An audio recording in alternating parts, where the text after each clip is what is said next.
All right. And we are live. The Last Word with Lord Cognito and Ebontis. Friday morning. What's going on, Ian? We got some special royalty in the bill. What's going on? We got royalty coming in the building. And just to flip it up, I'm going to just bring her into this thing right now. Ooh. So we're going to start an introduction Ebontis style. So you guys are here for my inaugural. Stick with me here. Yeah, the debut of the introduction. Let's go. Welcome to The Last Word, episode 112. I'm extremely excited about our special guest, so let's get started. I'd like to introduce a lady who brings a positive energy to everything she does and is surrounded by an awesome community of lovelies. A guardian who fell in love with Destiny 2 after her first Vault of Glass raid, and will even serenade her stream while she sings along with her music. She always has a space in her backpack to help others experience new activities, and yet can low man any challenge you throw at her with the best of them. Introducing the creator and host of the Zoe Twitch channel, a Titan main who knows punching is the only way, and is coming to us all the way from the United Kingdom. Some many hours ahead of us, but I'm not sure how many. Let's welcome Zoe to the campfire. Welcome, Zoe. Hi. Making me blush a lot. Don't take compliments well. He taking me out of work. That's how you bring them in, E. There you go. Ooh, how's it going? Well, so happy to have you, Zoe. How you doing? It's nice to be here. I'm doing well, thank you. Yeah. Nice. Good to have you by the campfire. Long overdue. So, what you been playing? Like, is it been strictly Destiny lately? Any other things get a chance to sneak in? Yeah, I only stream Destiny at all, and then off stream we've been playing a little bit of Cards of Humanity. I don't know if that counts as a video game. No, but that's definitely entertaining with the right group. Yeah, with like me and my mods, and then a few others from Trial Jumping. It's a lot of fun. Mm-hmm. That's what's up. Nice. E, you want to jump into some questions for the lovely guest? Absolutely. So, Miss Zoe, just before we get into Destiny a little bit here, and I know I threw a little bit at you in the intro, but I wanted to let our mods get to know, our world get to know you a little bit, and just kind of wanted to see, like, when it comes to gaming itself. I know you're playing a lot of Disney and stuff, but what was like the first game you remember playing, kind of stuck with you, and what have been some like big favorite games that you played along the way before? We know Destiny is special for all of us, but we kind of like to know what was the path to Destiny. I kind of tried video games throughout my, I suppose, teenage years. My grandparents got me a PS1, so I played Tomb Raider on that. I had Metal Gear Solid 2. I don't really think I played that too much though. Nice. And then I played on my brother's Xbox sometimes. I played GTA on that, Midtown Madness on that. Wow, remember that? I remember Midtown Madness. I loved that game. You could just listen to music and drive around. It was great. Yeah, it was one of those weirdly like And on Xbox, you could have your own playlist too, so you could literally like listen to your own playlist while playing video games. So I suppose I always was meant to do something like this then. So yeah, I just enjoyed that. Nice. And then I played like other games along the way. Played a little bit of Call of Duty Black Ops. Didn't really get into it that much. I'd play like an hour here or there. It wasn't like an everyday thing. Yeah. I liked watching other people play story games. I know that sounds weird, but I never really like got into playing story games myself, but I didn't mind watching other people play them because it was like watching the story rather than having to do something. It's like going to movie theater and watching Last of Us for like 40 hours. Yeah. I get it. Mm-hmm. And then I didn't really fall in love with video games and play them every day until Destiny. Mm. I was a typical, I don't know if I want to say that actually. I was what a general woman would do in the UK, like go to work, come home, cook dinner. A responsible woman. Yeah, like watch soaps, like TV dramas. When I got in, I used to watch them every day, like in a row. There'd be like 4 I watched, and then I found Destiny, and literally I haven't watched live TV in like 4 or 5 years now. Wow. That's so cool. what made you start? Like, what was it? First of all, who like kind of brought you to Destiny, and then what was the hook that made you stay in it? Well, I kind of brought myself to Destiny. So when I bought the PlayStation for my ex, but like we were together when I bought it, but it was like a pre-order thing, and I broke up with him before it got delivered. So got myself a PS4. There you go. It came with Destiny. This is awesome. This is awesome. Continue. This is awesome. Be like, hey, you know that already on game? fire. It's mine right here. See ya. Oh, I am so much better than he is. I like, can't stand it. He wants in Destiny 1. So I played with a group of people, and his cousin actually happened to be part of our friend group. He was a really nice guy, so it didn't bother me or anything. I was just happy to hang out with whoever. So occasionally, like very super occasionally, like once every so often when I was still on PS4, he'd try and play with us. And then he just got so mad one time when I was trying to teach him how to do King's Fall raid. He like literally got so mad, and everybody was like, "You're gonna have to leave, bud." Like he just couldn't cope with me knowing what to do and him not knowing what to do. I haven't told that story ever, I don't think. That was really funny though. My D1 friends who I'm still friends with will remember that. Nice. Wow, the nerve of you, Zoe, showing him what to do in a raid. How dare you? See, that's just an insecure man but out there. If you think about it though, I didn't play video games really in the entire relationship with that person. Like we'd play Worms to like who did the dishes and stuff. That was about it. That's kind of awesome. Rope races. If you win, oh my God, you have to do the dishes. Wow, that's awesome. Yeah, so I didn't play video games at all, so it was probably really weird for him to. And I just naturally seemed to be good at them and good at leading raids. I'd join raids and people didn't really speak up, and it'd all be messy. So I'd end up being like, right, come on, let's do this and that. You took ownership of that. You were your like early Sherpa days.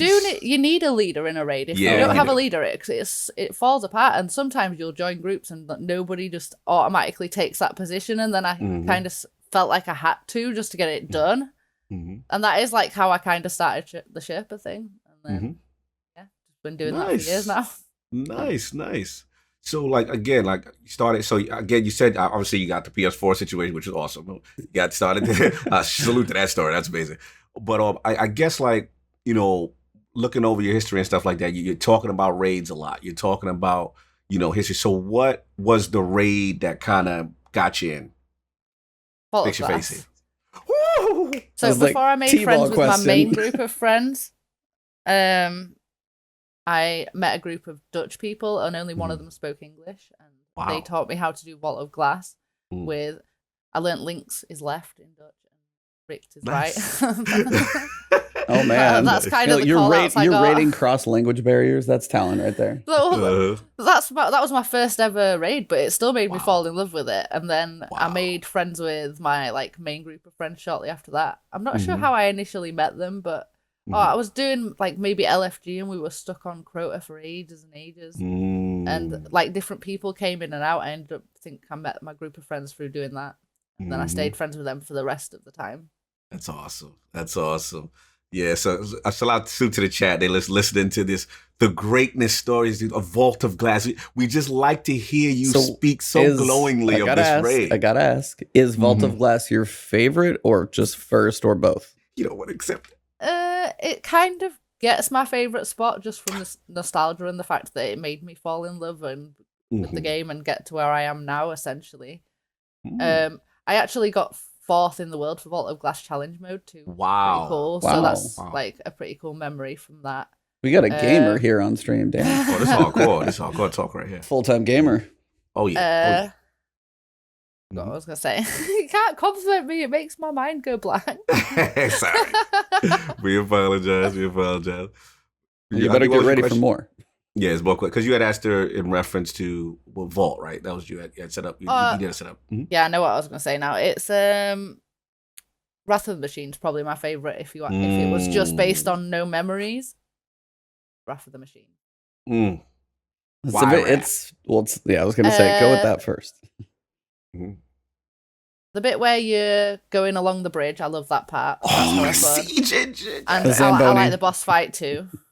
Yes. Yeah. Yes.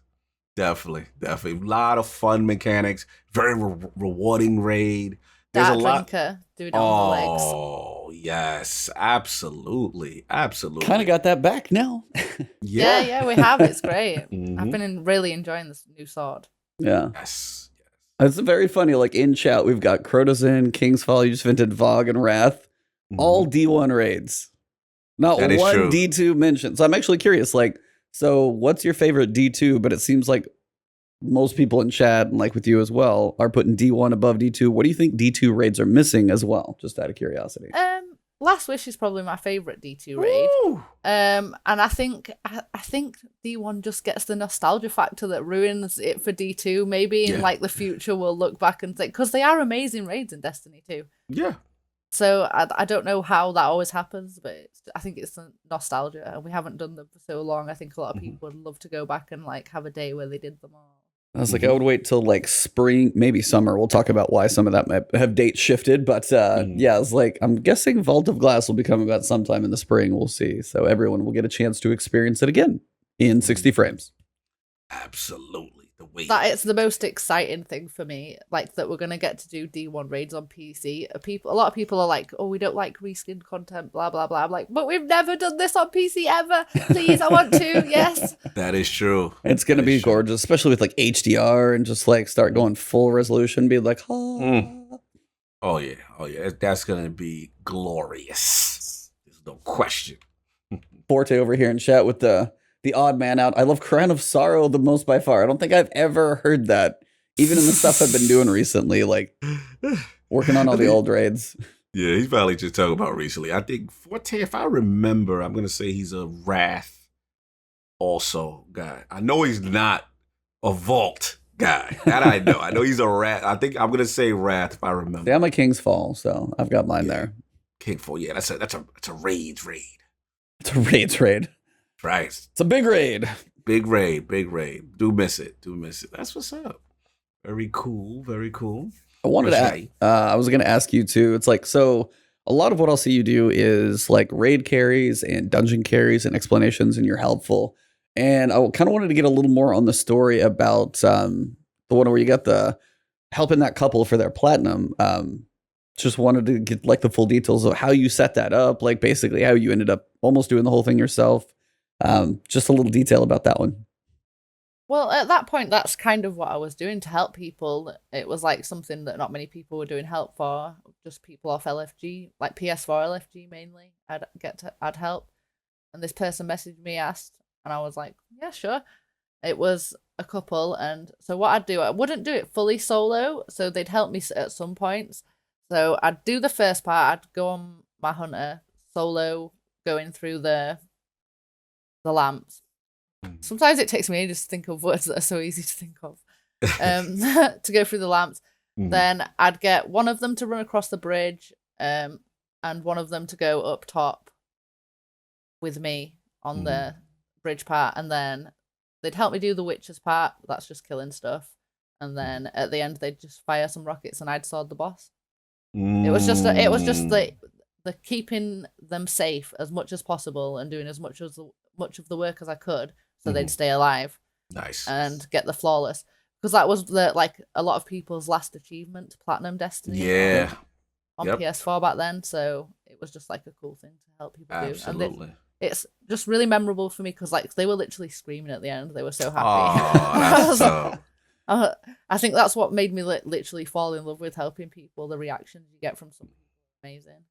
That's awesome. Yeah, it's like I always tell people, like when you do a raid, it's literally a bonding experience with those people.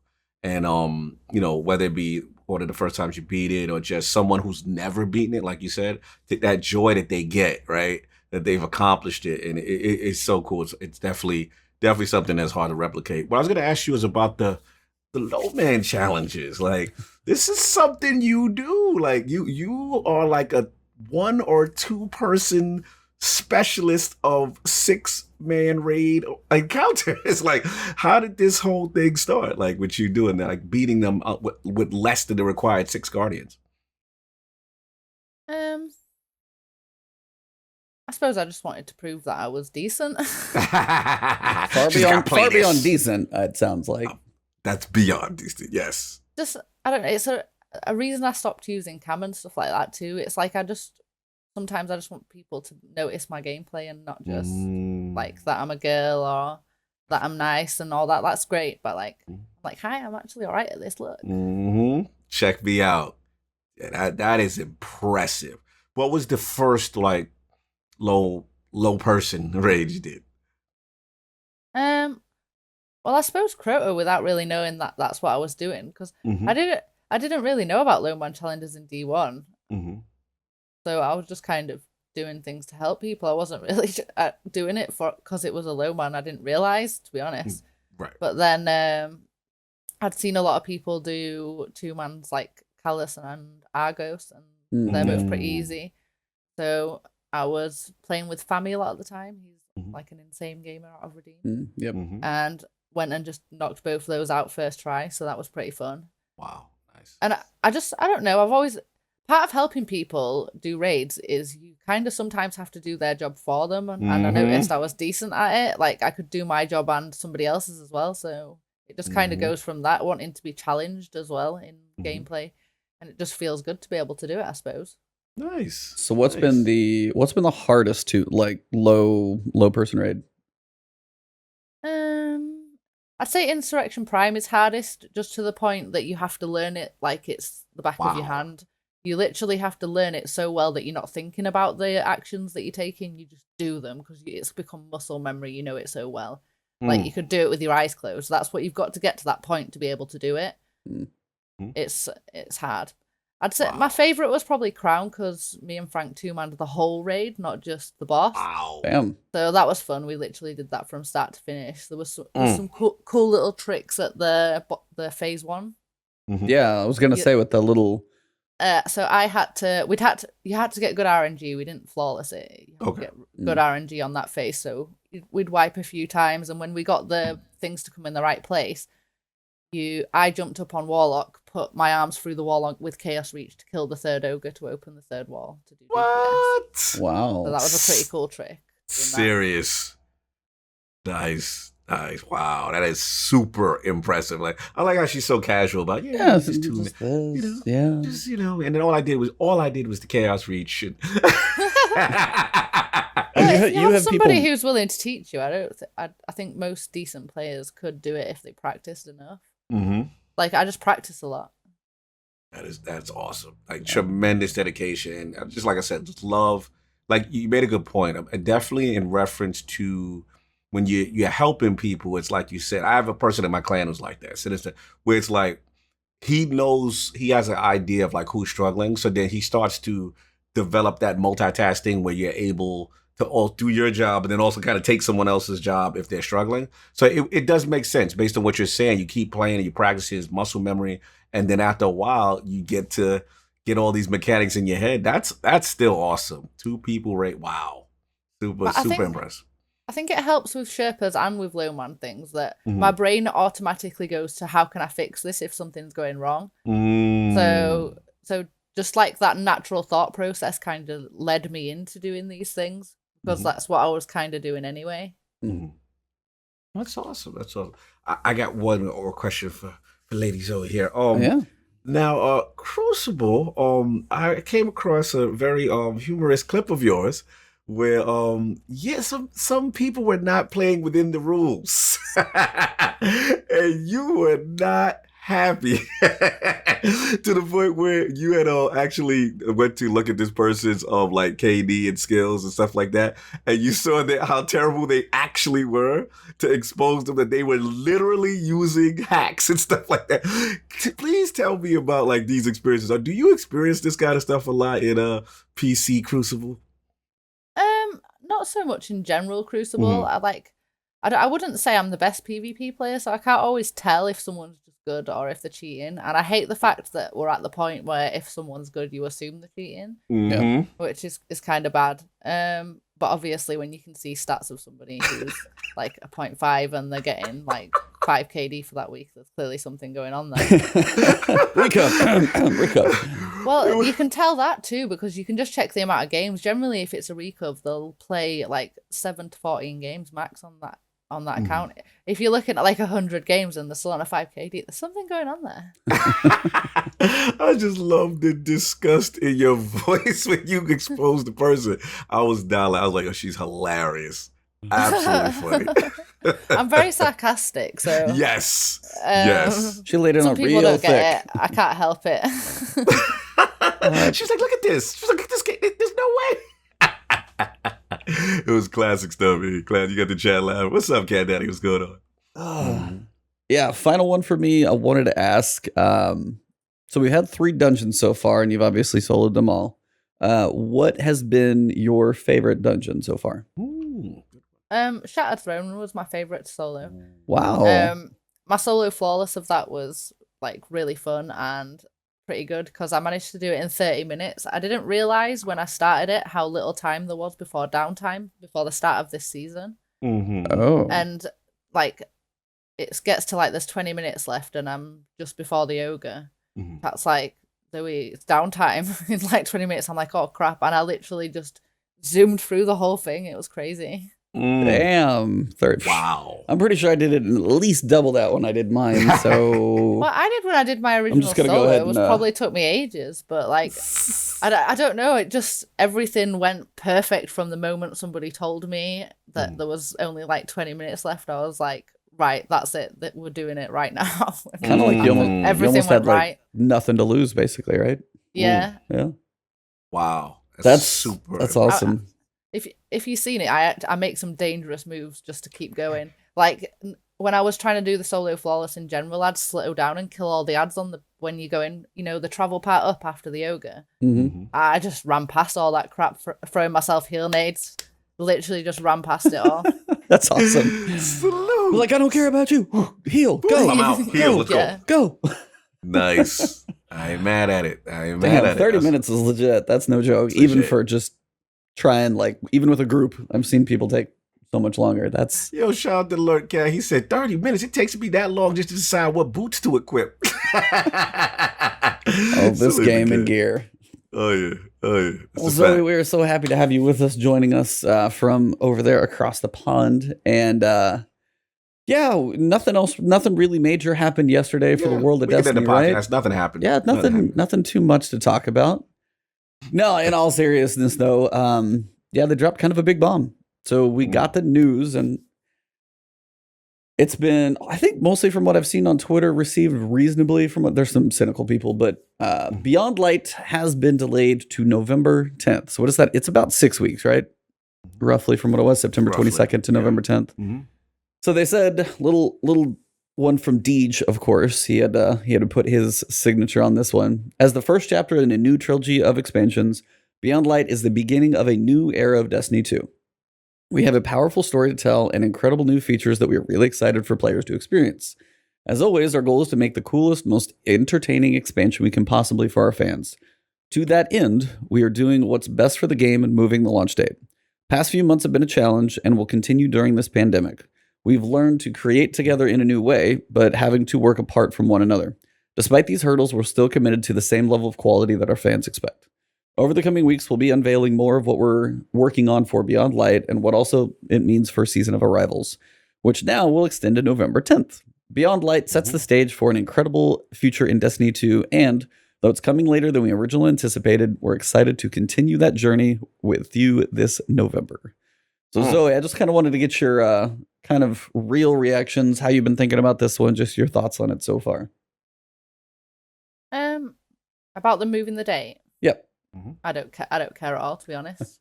Like there's so much to do right now. Them bringing up all the raids means I've got an insane amount of people wanting raid helps to do all those raid things to get all the triumphs, and not only to get all the triumphs, there's an insane amount of people who need anarchy, there's an insane amount of people who need Taraba.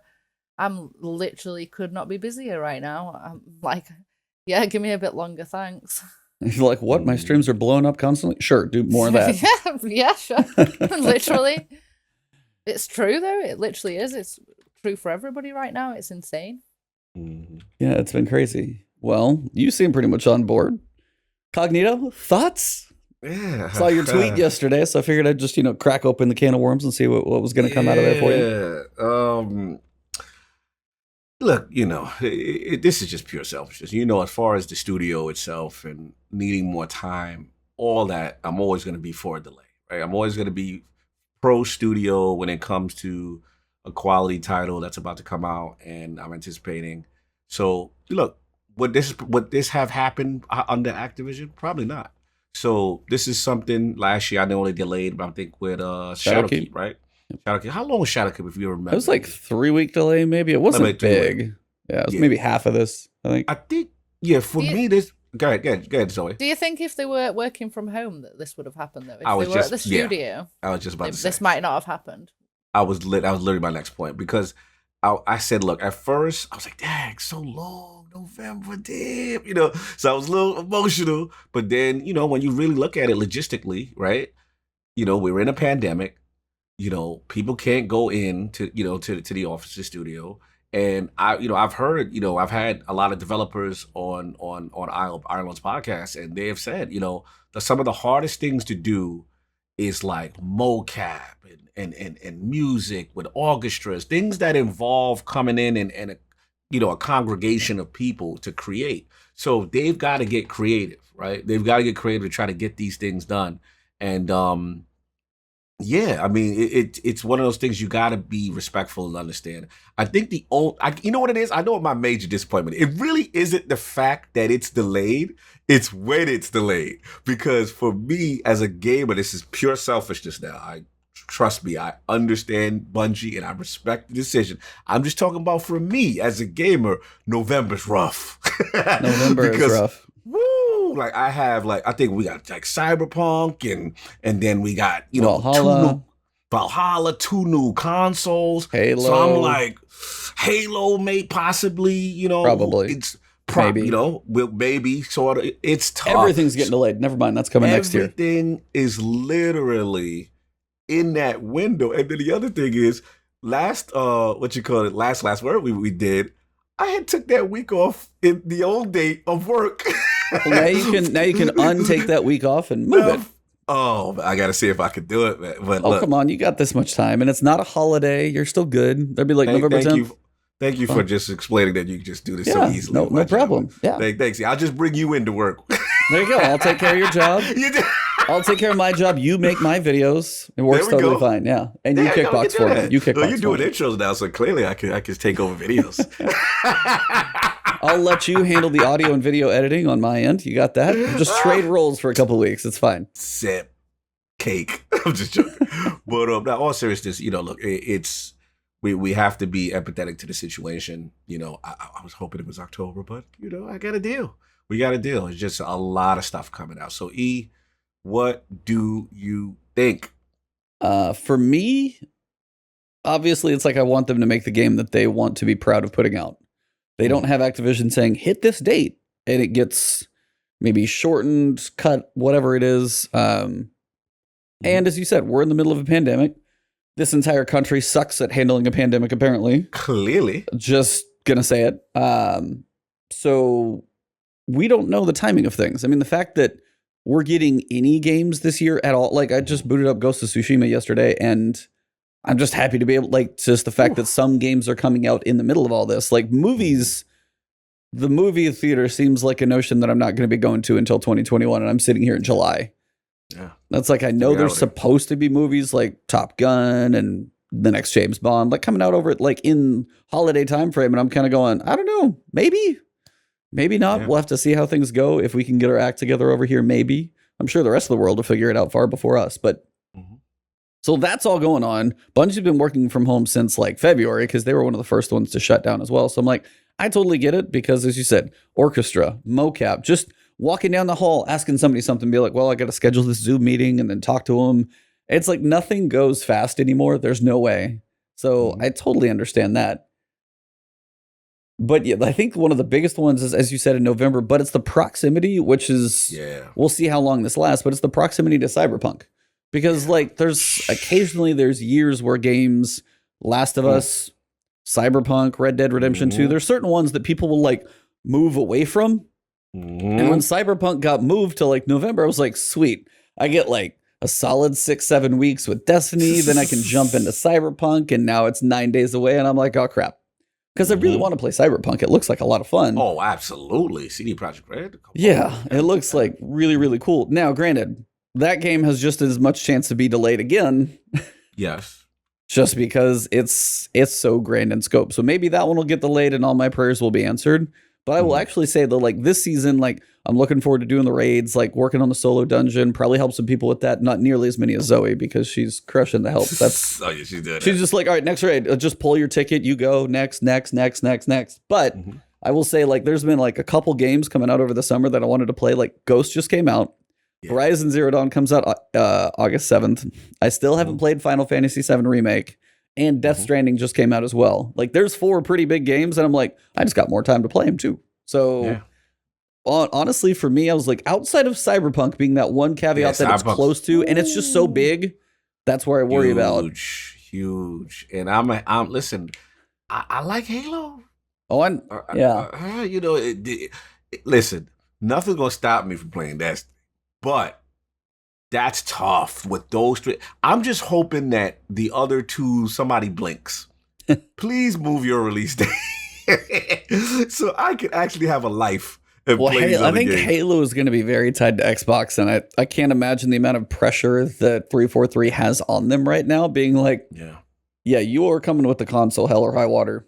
Yeah, Halo's coming with that console, I think. But I could honestly see Cyber January, February, like take that winter spot, just because not for them to move, because when they come out, people are going to play it. But honestly, I could imagine their development still taking a little longer than they think, as big as that game is. True, and I really hope so. The only issue they have is they have now delayed that game twice. So to delay it a third time, that marketing wise, that's a tough one. Because they just told their base, look, we need more polish, we need this. And that would be number 3. Number 3 delays. Yeah. I mean, and again, maybe it won't happen, but I mean, you have Assassin's Creed Valhalla, Halo, consoles, Destiny, Cyberpunk in the same month. Watch Dogs Legion is within 30 days of all of this. Like, there's a lot. So to let Destiny have its time to shine and not 9 days from Cyberpunk, it's just me being a little hopeful because I want Destiny to have its time to breathe. That's the thing. That's the big thing I want. And that's the part that hurt, because it was like, man, if it was any, like, even if it was any way it could come like October, at least you got that little window to mess around with. But it's like, yeah, it's a tough one. Zoe's not phased. She's like, I'm just looking at Destiny. She's looking at her. I literally am just sat here thinking, well, I'm just going to play Destiny. So it doesn't make a difference to me. She's a Destiny fan, and she's like, I got people to carry through raids for the next 3 months. So I was like, I got a full schedule. I'm good with either way. She's like Schmiberpunk. She was like, if it looks good and I see other people playing it, I might play it in my spare time, but I'll still be playing Destiny every single day. So ooh, dedication. I respect it. Nice. I respect it. No doubt. It's going to be November.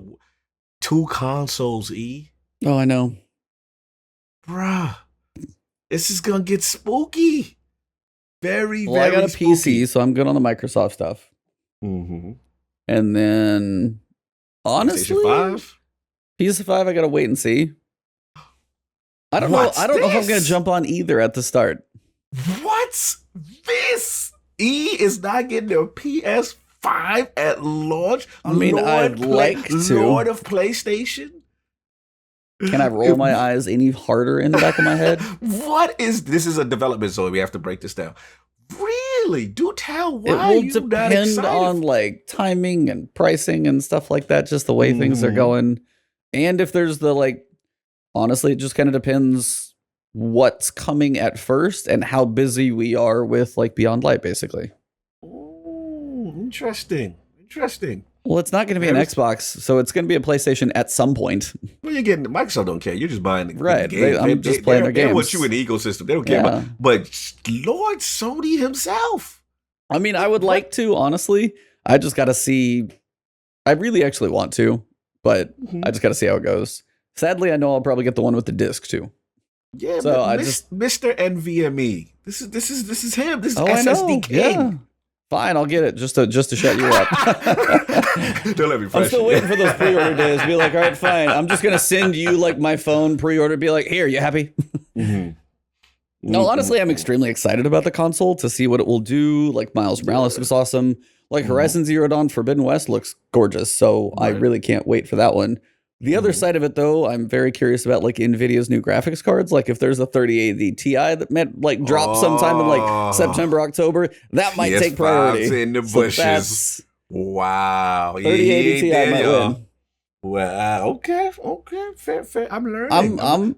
I'm gonna be playing some PlayStation games. I just got to see exactly Not enough when. at launch for E. We heard it here first at the last word. I'll clip that one. I'm just joking. It's all good. But no, look, it is what it is. Obviously, like I said, the news came out. They got ahead of it, bracing us for it now.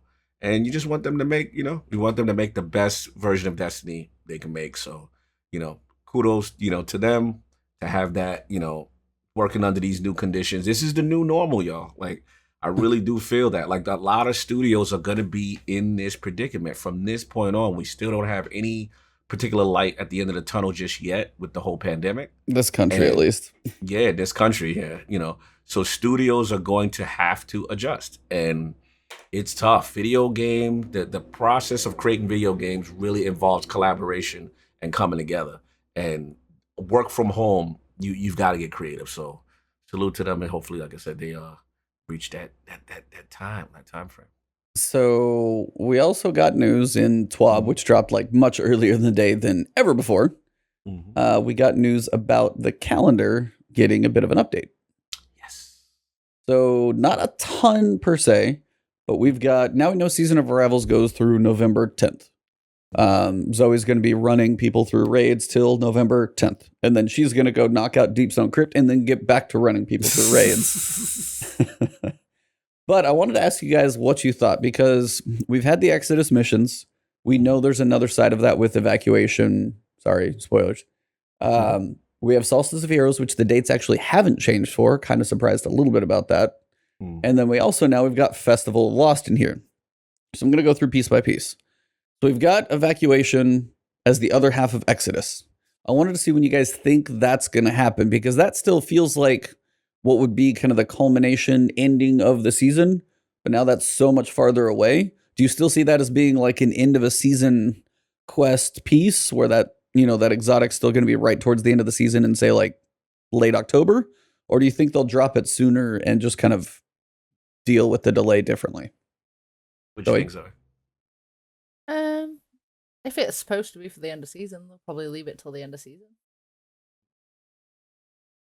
Yeah, possible. What do you think? Like this is a weird scenario, bro. I'm messed up because the delay. I guess this is the first time like this season's Arrivals now has just got this tremendous extension now. Oh yeah, it's longest. It was already a long season. Now it's the longest season ever. Yeah, like 21 weeks or something. Yeah.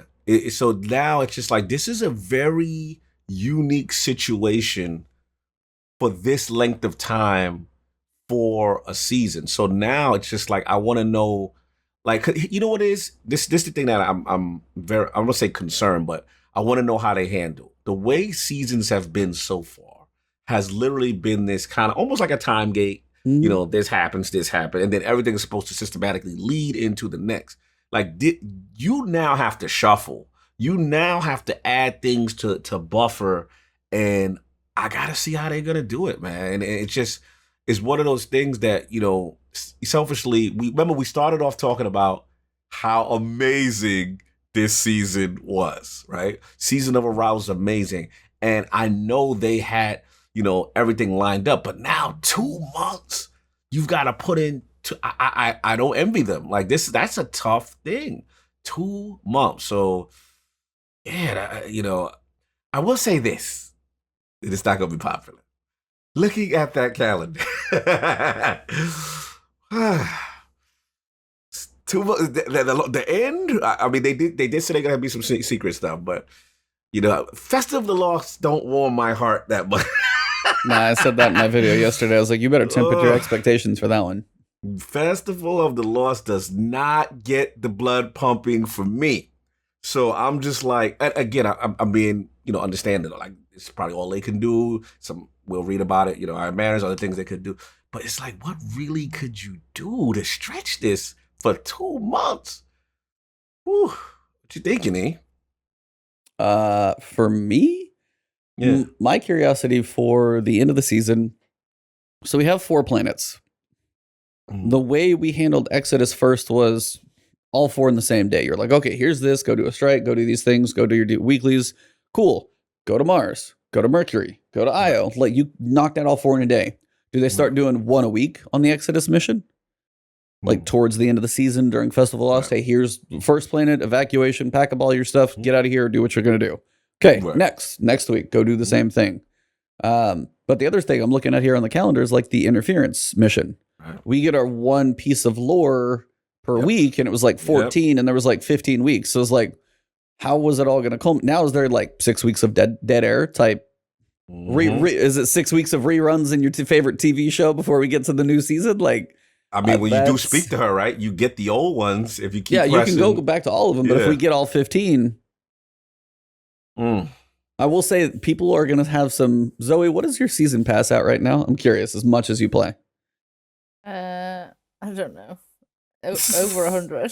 Yeah, I was going to say, but as much as some people play, especially with 6 more weeks, this could be some of the highest season passes we've probably ever seen. I can bet you that. People will be like, I'm 1100, and be like, yeah, it's like I'm 1120. Keep coming.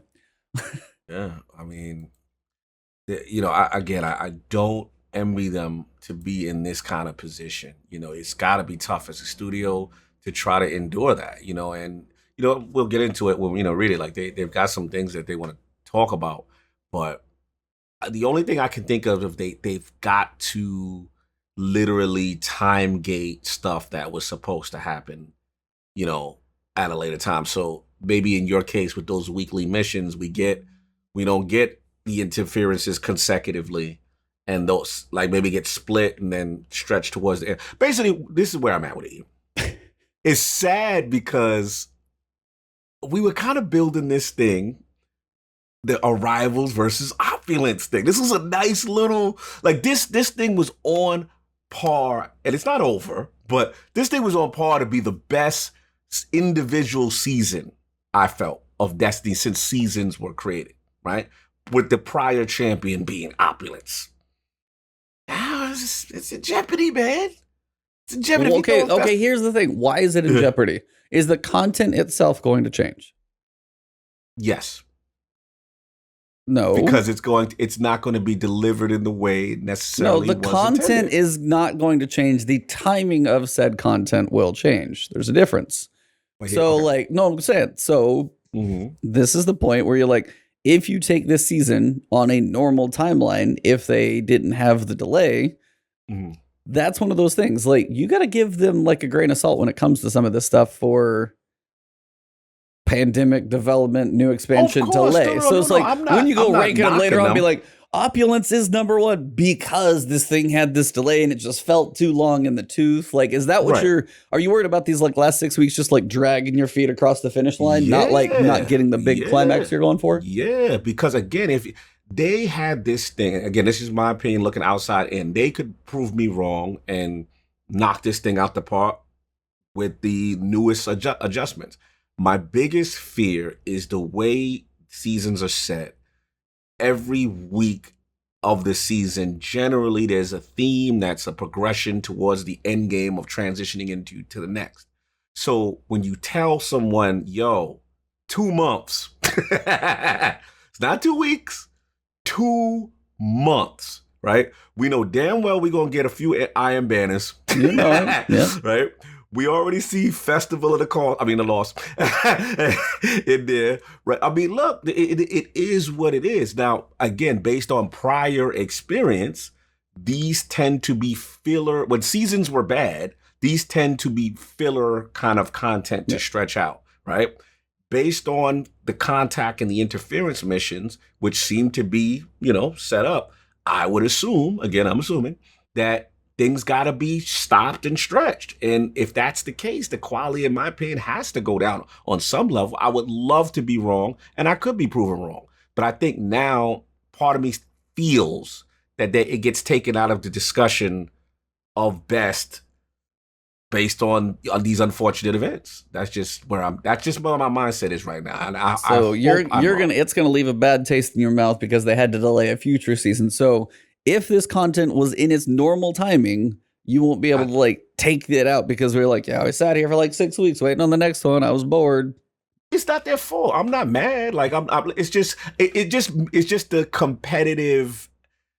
Like the way this thing was building, I was like, man, this is on point to be the greatest season of Destiny in seasons format, not expansion. Right? That's all. It was just a fun little game we were doing in competition. You know what I'm saying? That's all I was saying. You know what I'm saying? But as far as, so far, it's still good. I mean, shout out to Hampton. Opulence is going to be better this season because of just having a raid that's not including Menagerie. I disagree, man. I think, look, Crown is Crown. I'm not taking nothing. Prophecy is Prophecy. I just thought it was going to be a nice ribbon, on the honestly, day. I enjoy Prophecy more than Crown. I would put that dungeon over Crown. Crown isn't bad, but I would just say like Prophecy itself as a dungeon. The more I've been bashing my head against it. Not as good as Zoe. Go ahead and throw that out there. Yeah. She's awesome. She was done in 30 minutes. Yes. But like even that, just the experience, the mechanics, a little frustration on some of the mechanics, but just overall, I think Prophecy is a more unique experience and personally a lot more fun. I don't know. I'm biased on dungeons because I love the things, but I think I like it better than Crown. I'm with you. I'm actually with you. And to hear me say, let's ask Zoe. As far as Zoe, because you've done Crown, I'm assuming a bunch of times, right? How many times have you soloed Crown? Let's put your stats up. I've never soloed Crown. I've two-handed it once and done it with teams a lot of times. I love how humble she is when it gets. I haven't soloed, but I have two-manned. She's awesome. Yeah. So we're actually curious. Like, where do you rank? I think this is where you're going. Where do you rank like the seasons, especially like because some of the top ones are Opulence. This one's been pretty good. Worthy's near the bottom of the barrel for some people. Where are you ranking this season? Kind of the ranking of seasons, even with the delay potentially now. Where do you see this one stacking up? I don't know. It's all right. I'm definitely not bored this season. I definitely don't feel like I've run out of things to do. So it's reasonably high up there. What's your obviously I prefer seasons where we get raids. So what is your outside of the big expansions, because those obviously take the cake for a lot of people, what is Opulence potentially your favorite season, or like Forges, or where's your top if you had to rank one? I liked the Gambit season. Really? Expansion. Well, that is new. I won a Gambit tournament. So. Oh, well, that's fair. That's totally fair. So that was fun for me. It was like, it wasn't even just that. We got to all hang out in real life, and they're actually my good friends who I was playing with, and we all went out on nights out and stuff after. It was hella fun for me that season. So was that the one where, like, I'm trying to remember if that was Gambit or not. I remember like Fallout and Bive shoutcasting something over there that he flew over there for. Yeah, that's the thing I won. That was it? Yeah. That's awesome. I remember watching. Yeah, it was like a real life tournament. So we went to like little places where they had loads of PCs in front of people watching. That's really, really cool. I remember that as well. I remember like Fallout was like, hey, do you need a shoutcaster? He's over there in a suit. Him and Bive for shoutcasting. That's really awesome. And then you guys got to hang out afterwards. I told him I was going to win before, and then after I just walked past and winked, I was like, yeah, see. Calling her shot, Babe Ruth style over here. Oh, man. She was talking that talk. Man, she was strutting it this morning. Oh, that's fantastic. We didn't lose a game the whole tournament, so I kind of made it unfair, because this was a lot of people from the UK who maybe don't know Life Destiny like I do. I got Benji, who's the world's best invader. Yep. Like I know me, him. who's decent, Mo, who's decent, and then I also got Frank out of Redeem. So we literally like went in private Gambit games and thought of boss killing strats the best way, and literally everything. We had super strats for doing it, so I don't feel like any other team had a chance. It was kind of unfair. Cakewalk, man. Should we have just like when you showed up, just mailed the trophy to you? Like how does this go? Well, there was some young lads there, and they were all rather cocky about how they were going to win. So it was nice to just sit there smiling, thinking, "Oh, sure." I don't want to mean this in a bad way, but being a girl in gaming and kicking the crap out of guys a lot, showing like your prowess and stuff, that's got to feel good, right? Well, I don't flex really in general, but if I go do LFG raids and some guy starts talking to me like shit, I'm like, yo, bitch, look at my raid report. Talk about it. Talk about There it. we go. Just drop that. Look at my stats. Drop the report right there. Just drop Check that my mic. stats, rookie. Has anybody really been like to a point be like, hey, I know what I'm doing? Be like, no, I'm running. Have you ever really had to like check somebody that hard? Yeah, like before? has anybody like discounted your ability where you really got to pull up the receipts on them? I've literally been streaming raid helps and had guys try and take over the raids. I literally am just like, excuse me, hi. You know, like where you came in my stream and asked me to come raid. I didn't ask you to come help me. That's what I'm here doing. Hi. Talk about it, Zoe. They just go quiet then for the rest of the raid. I'm sure. Damn. Zoe with the strong flex. I will Let's definitely go. say I'm sorry to all the ladies out there. There's a lot of, I'm going to just say it because I think we're far enough in. There's a lot of dumbass guys out there. So I apologize for all of the idiots out there because ladies, you are fantastic for putting up with so much in the world. But yeah, sorry, there's even still dumb gamer guys because you'll still beat the crap out of them. They're like, I can do it. And you're like, I can do it with one hand tied behind my back and an eye patch. I actually like staying quiet. So recently I've been doing a few LFG gardens and I won't like say I'm good or anything. I'll just join the raid. They'll ask for like 30 raid clears and stuff like that. So I'll join and I won't say anything. I'll just play. But I'll quietly be trying the hardest I fucking can to do everything that's so cool. I'll like go do eyes and I can solo them and people don't expect it. So they'll run along with me. I won't give the call out, go boom, boom, boom. And I'm like, and you can just hear them go, eh? I'm like, yeah. Salute, Lady Zoe out here killing it. That's fantastic. That's awesome. Awesome. Yeah, those are the clips you need to post out there and be like, hold on. Let me walk in with my, do you know how many total raids you've done like altogether for D2? I'm in the top 1,000 for raid clears. Damn. I can tell you how many. Let me have a look. I was like, I'm sure. I was super close to top 500, but then over the last, like, not this season, obviously, they're going to go back up again. Yeah. But over the last few seasons, I haven't been doing that many raid helps because there just wasn't people wanting it that much. Yeah. So we'd only be doing like 3, 4, 5 clears a week max. So I'm 997th in the world, so still top 1,000, but it's 833 full raids. Wow. Damn. Wow. Super impressive. I'm going to climb back up now. Now we're doing this again because I'll be doing a lot every day. I was like 833 raids. Not enough. I got to get more. Not enough. 800 she said she got to get stats up. Yeah, it is. So what is your end game goal? Say at the end of Lightfall in like 2023, do you want 7777 raids and then ask Bungie for that plaque? Oh no, I want to go over 1,000. I think I had about 660 something in D1, so I've already beat that. Oh damn. So I don't know, just go for over 1,000 now, I suppose. Well, you're not that far away. It sounds like you'll have that probably now, since all you'll be doing is raid carries for like the next like I'll probably 2.5 have that months. in about a month. Yeah, that's amazing. Super impressive. Salute, Lady Zoe out here killing it. Killing it. The only thing with so it won't make my number go up when I'm doing anarchy helps and stuff because we just checkpoint that and it doesn't count towards full raid clears. Right. You've got to do full ones. Yeah. Well, it's honestly nice. Like, so I will say how this like precedent that they set with the quote featured raids. I know there's like 5 of them, and most of them are going away. But even then, when you have like Last Wish, we'll have Garden of Salvation, and we'll now have Deepstone Crypt going in the future. Even with the old raids, as we keep going in years and stuff like that, they'll vault stuff. Do you like the idea of them occasionally taking, say, Garden, making it also like a featured raid and make it either, unlimited drops and stuff like that so more people run it? Would you like to see them do this stuff in the future, even though there's a lot going to be vaulted, or how would you like to see them handle this stuff going forward? I don't mind seeing if they do like featured raids and maybe even make like hard modes or something that they bring out again. That'd be cool. That'd be cool. That'd be cool. Sure. What about you, Cog?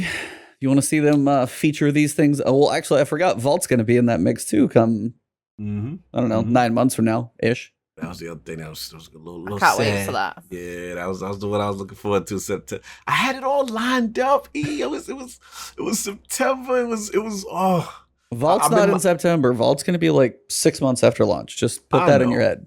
I know. It's just, look, it's one of those things where I got to get over the pouting stage. I'm still a little bit of pouting. Just sad. Indeed. Yeah. Just, all right, 8-year-old, go sit in your corner, pout it out. No, you're going to stop this 8-year-old talk.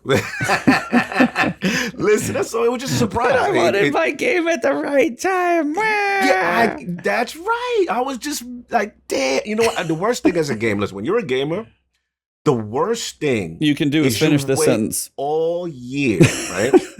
Hey, shut up. And everything. You know what I hate is they force, not Bungie. I'm just talking about gaming publishers, right? They have this tendency to put all the biggest releases in like 1 month. Oh yeah, and everything just cannibalizes each other. So that's the beauty. The beauty of Destiny was always ahead of that. You know what I'm saying? So it's just like, damn, everything kind of, falls into that whole joint. So it's just like, it just sucks because you want to play these other games and give everything the proper attention that it deserves because they've worked so hard to bring these games out. So unfortunately, what happens is, this is the reason why I'm sad. When you look at history, like look at a game like Titanfall 2. I know, it got cannibalized. These are examples of games that, see, it's not about me just pouting just to pout. Sometimes games don't sell well because they're too boxed up next to all these other hitters, and people make tough decisions. So the thing for me is like, I don't ever want it to be a situation now. We got 2 new consoles coming out, right? And people go, well, I can just wait on. See, we're hardcore. We're Destiny. We're going to play. But that's not the everyday gamer. The everyday gamer may say, hey, I'm getting a PlayStation 5.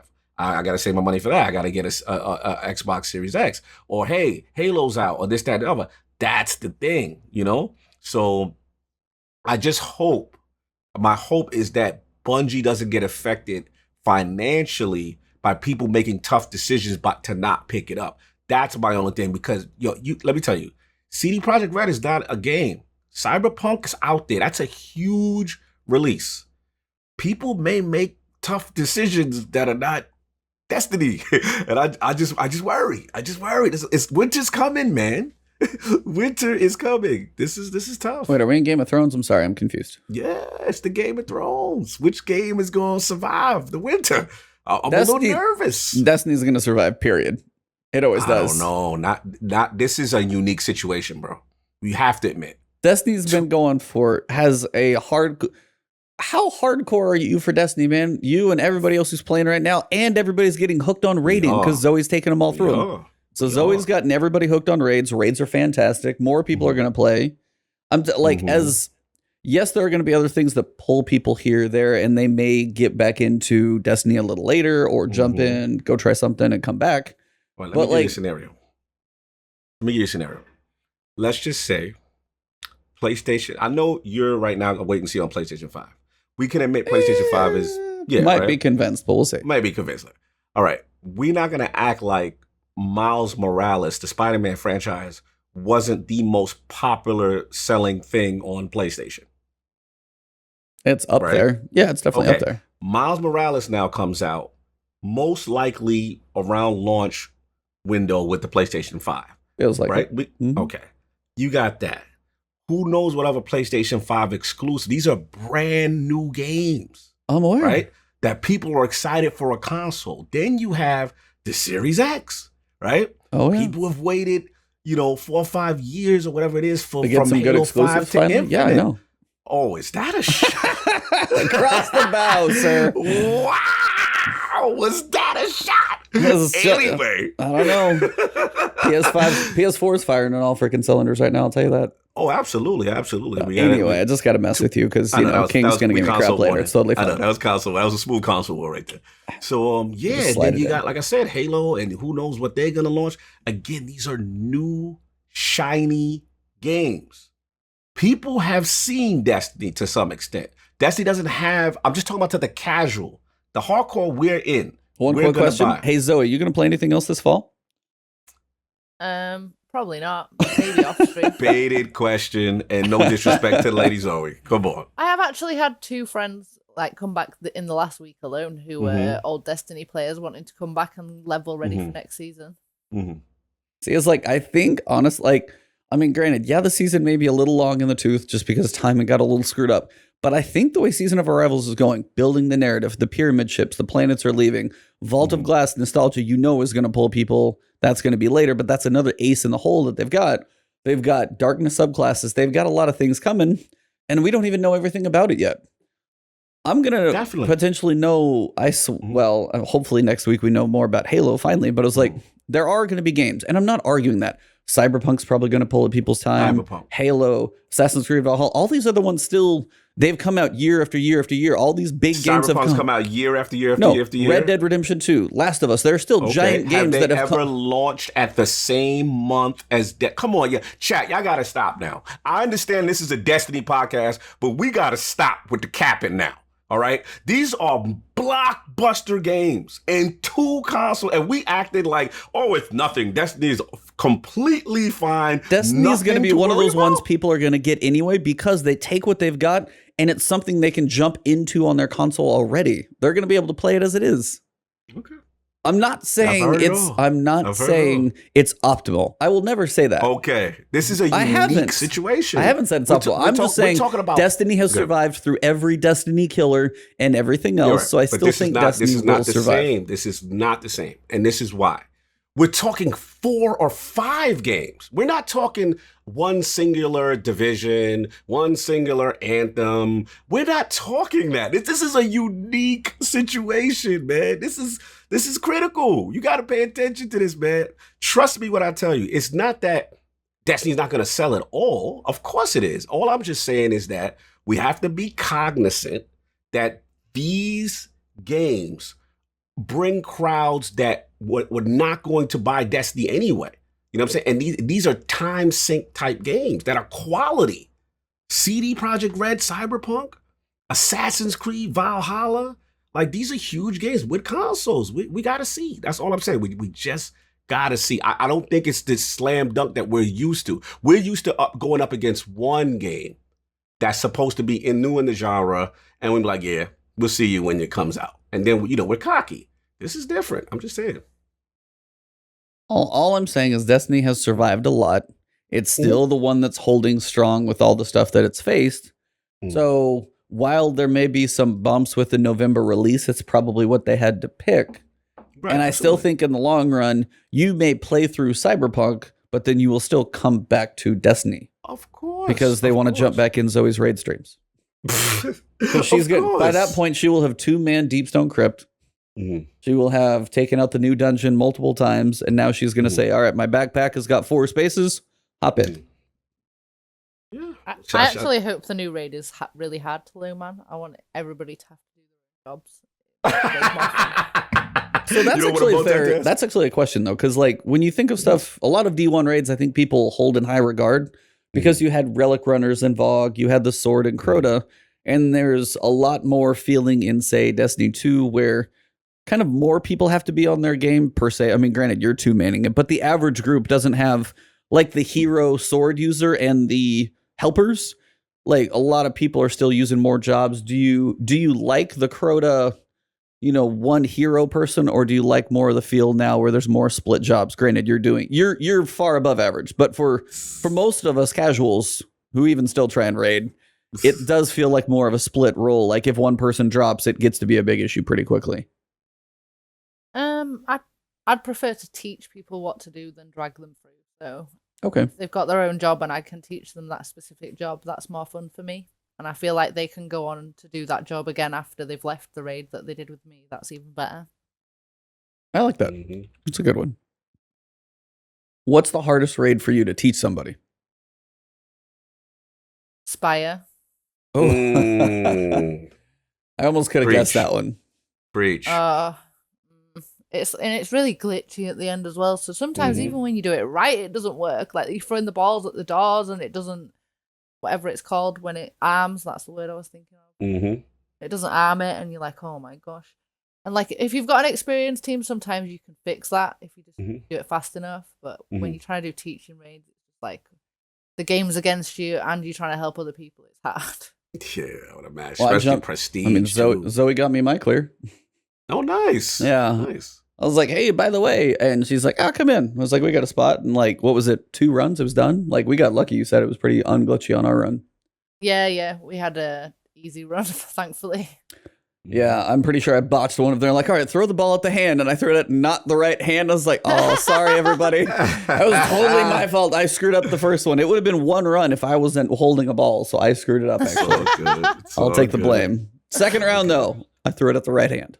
Nice. Figured it out. But, sorry, back to where we were. We have tangents on this podcast, if you can't tell, Zoe. So when I said it sometimes gets to be a little long, we do. Oh, you're all good. I still get nervous throwing that ball sometimes, by the way. So don't feel bad. Okay, good. At least you typically know where you're supposed to throw it. I wasn't even throwing it in the right place. Yours may be like, oh, I kind of missed my actual target. I'm over here throwing at the wall, and the target's over here. So. Good. But when we look at the calendar, obviously we got more time for raids. So there's a lot of people that have Moments of Triumph is all the way through November 10th. So there's a lot more time. Raid carries are going to be happening a lot. Your Triumphs, your Seals, you got plenty of time for those. I wanted to ask you guys if you expected Solstice of Heroes to be extended, or because it didn't change. It's still August 11th to September 8th. I don't know if we're going back to the EAZ, but it looks like we got some pretty literally fire armor. Do you guys think this should have been extended, or do you feel like it is what it is and it's just staying there? What you think, Zoe? You think it's that one was set in place for Solstice? Who knows? They might even still extend it. They've been known to extend stuff while it's already going. Like they've extended this while it's already happening. So we'll just see what happens. I'm not really a big fan of like the mundane task events like festival and stuff. They're not really what I enjoy doing. Yeah. Like they're alright if you've got a good group of friends and you're having a chat and a laugh while you're doing them, but like most of those tasks are so boring. That's not really what I enjoy about Destiny. I'm glad you said that, which was my whole point, that some people weren't understanding in reference to having to force extend a season. When you have, fix your face, you. So that's what happens. You have to extend and put content like this that, is mundane and you kind of got to do it. It just sucks because they're in that position, based on, the world events, kind of thing. And like I say, you just hope people stick around. I actually don't mind dry times though sometimes, because that's when I start doing things like challenges. Like towards the end of last season, there wasn't that much to do. That's how I ended up getting a 30-minute and thank you. Yeah, but no disrespect to Lady Zoe, because she's amazing and she's hardcore. But the rest of the world, when Destiny's not good, plays other games. And that's what no one's understanding in the chat, because the chat's coming for me, is that people go play other things. If you ever read a post that's not within the Destiny community about Destiny, like a different, like a games company's post or something, people hate Destiny who are not in the Destiny community. They're like, that shit game, what do you play that for? It's like, I tried it like back in when D2 started. I fell off. I haven't tried it again. It's like there's so many people that don't, but the ones who do are hardcore. So I think like for what player base we have now, one thing I am hopefully, words are fun. When it comes to the fall, I say fall, now it's not quite winter, but it's closer. The new light experience. They said they're looking to change and kind of revamp that. Cosmodrome's coming back in Beyond Light specifically for new light players, mostly is where that's going to be for. Like you might be able to go experience the first mission, but Cosmodrome is not going to be like fully fleshed out until season 13, they said. I'm hoping actually that's one of those things that helps people who are like, well, I can't buy this right now, but hey, Destiny's free over here. And if they can make that experience a little more inviting to some people, those are ones that might stick with it a little more and get some new people. Because I've heard, we've talked to enough people, Jarv as well, it's just like, New Light's rough. New Light is just chaos. Yeah. No, I agree. They've intimated that they are making some changes to it to try to, make it a little bit more inviting for new players. And yeah, they've got that. That's going to be key for them coming into marketing, with the whole, Beyond Light season. So yeah, it's going to be interesting to see how they adjust to get to onboard people, right? To onboard people who haven't played in a while and to jump in. So I'm curious. Are you ready to adorn your mask though and run into the haunted forest once again? I'll ask so. Zoe, I was like, I know you just said it, but it's like, today. I was like, do you think we're going back in the? So I guess what do you expect for Festival of Lost? That's a better question. Do you expect it to be masks and I can't remember if it was candy or not, but like masks in the haunted forest, or do you expect anything else? I expect my mods will probably make me do it sometimes, and other than that, I won't do it. You sound so thrilled, Zoe. You're like, I could be It's rating just, right now. God, I don't know. It's just not that enjoyable to me. Like going to like 20 vendors to collect this off that one, and then this off that one, and then do something and take it to this other one. I'm like, lots of flying around. Thanks. yeah. Well, at least you're on PC. The flying around is quicker. Console people are like, I'm done. Yeah. New consoles though, the flying's gonna be nice and quick. What did you do? What did you do today on gaming? Oh, I flew around a lot, passing this thing to that person and then back to that person. And I did a bounty where I had to kill 10 ads and then hand it in. Wait, were you playing UPS Simulator? No. Or Death Stranding? Death Stranding. Yeah. I mean, yeah, I completely relate to it. What Zoe's talking about. And it's just, again, I've always looked at it as a filler event. Yeah. It's never been, historically in Destiny's history, it's never been one of my favorite events. We've got mummified rewards, though. Mummified rewards. Mummified rewards. Woo. Coming in hot. Mummy. Mummified reward. Wow. Yeah. If they brought out cool like ornaments and stuff, maybe that made me want to put those things on my gun, I'd be more incented to do it. Yeah. But then they usually put them on for Bright Dust too, and I got crap loads of that, so I'm just like, I'll just buy it, don't have to do anything. Cool. I always try and hover around like 50k Bright Dust. I'm like always scared to spend too much. Yeah, I'm about there, and I'm like, I don't want to get too. I get down to like I buy something for like 3k, and it's like an emote or a ship, and I'm down to like 47. I'm like, gotta do these repeatable bounties. I gotta get back up there. Yeah, out of control. So much stuff comes through for Bright Dust. I haven't spent much on silver. Sorry, Bungie. Love your game. Just don't buy that much silver because I haven't had to. Most things eventually I see I can get. Come back around. Yep. Yeah. Mm-hmm. I don't buy like every Eververse set for every character every time. I don't do that. And the nice thing is now it's in the dungeon, so you can just go earn it, which is even better.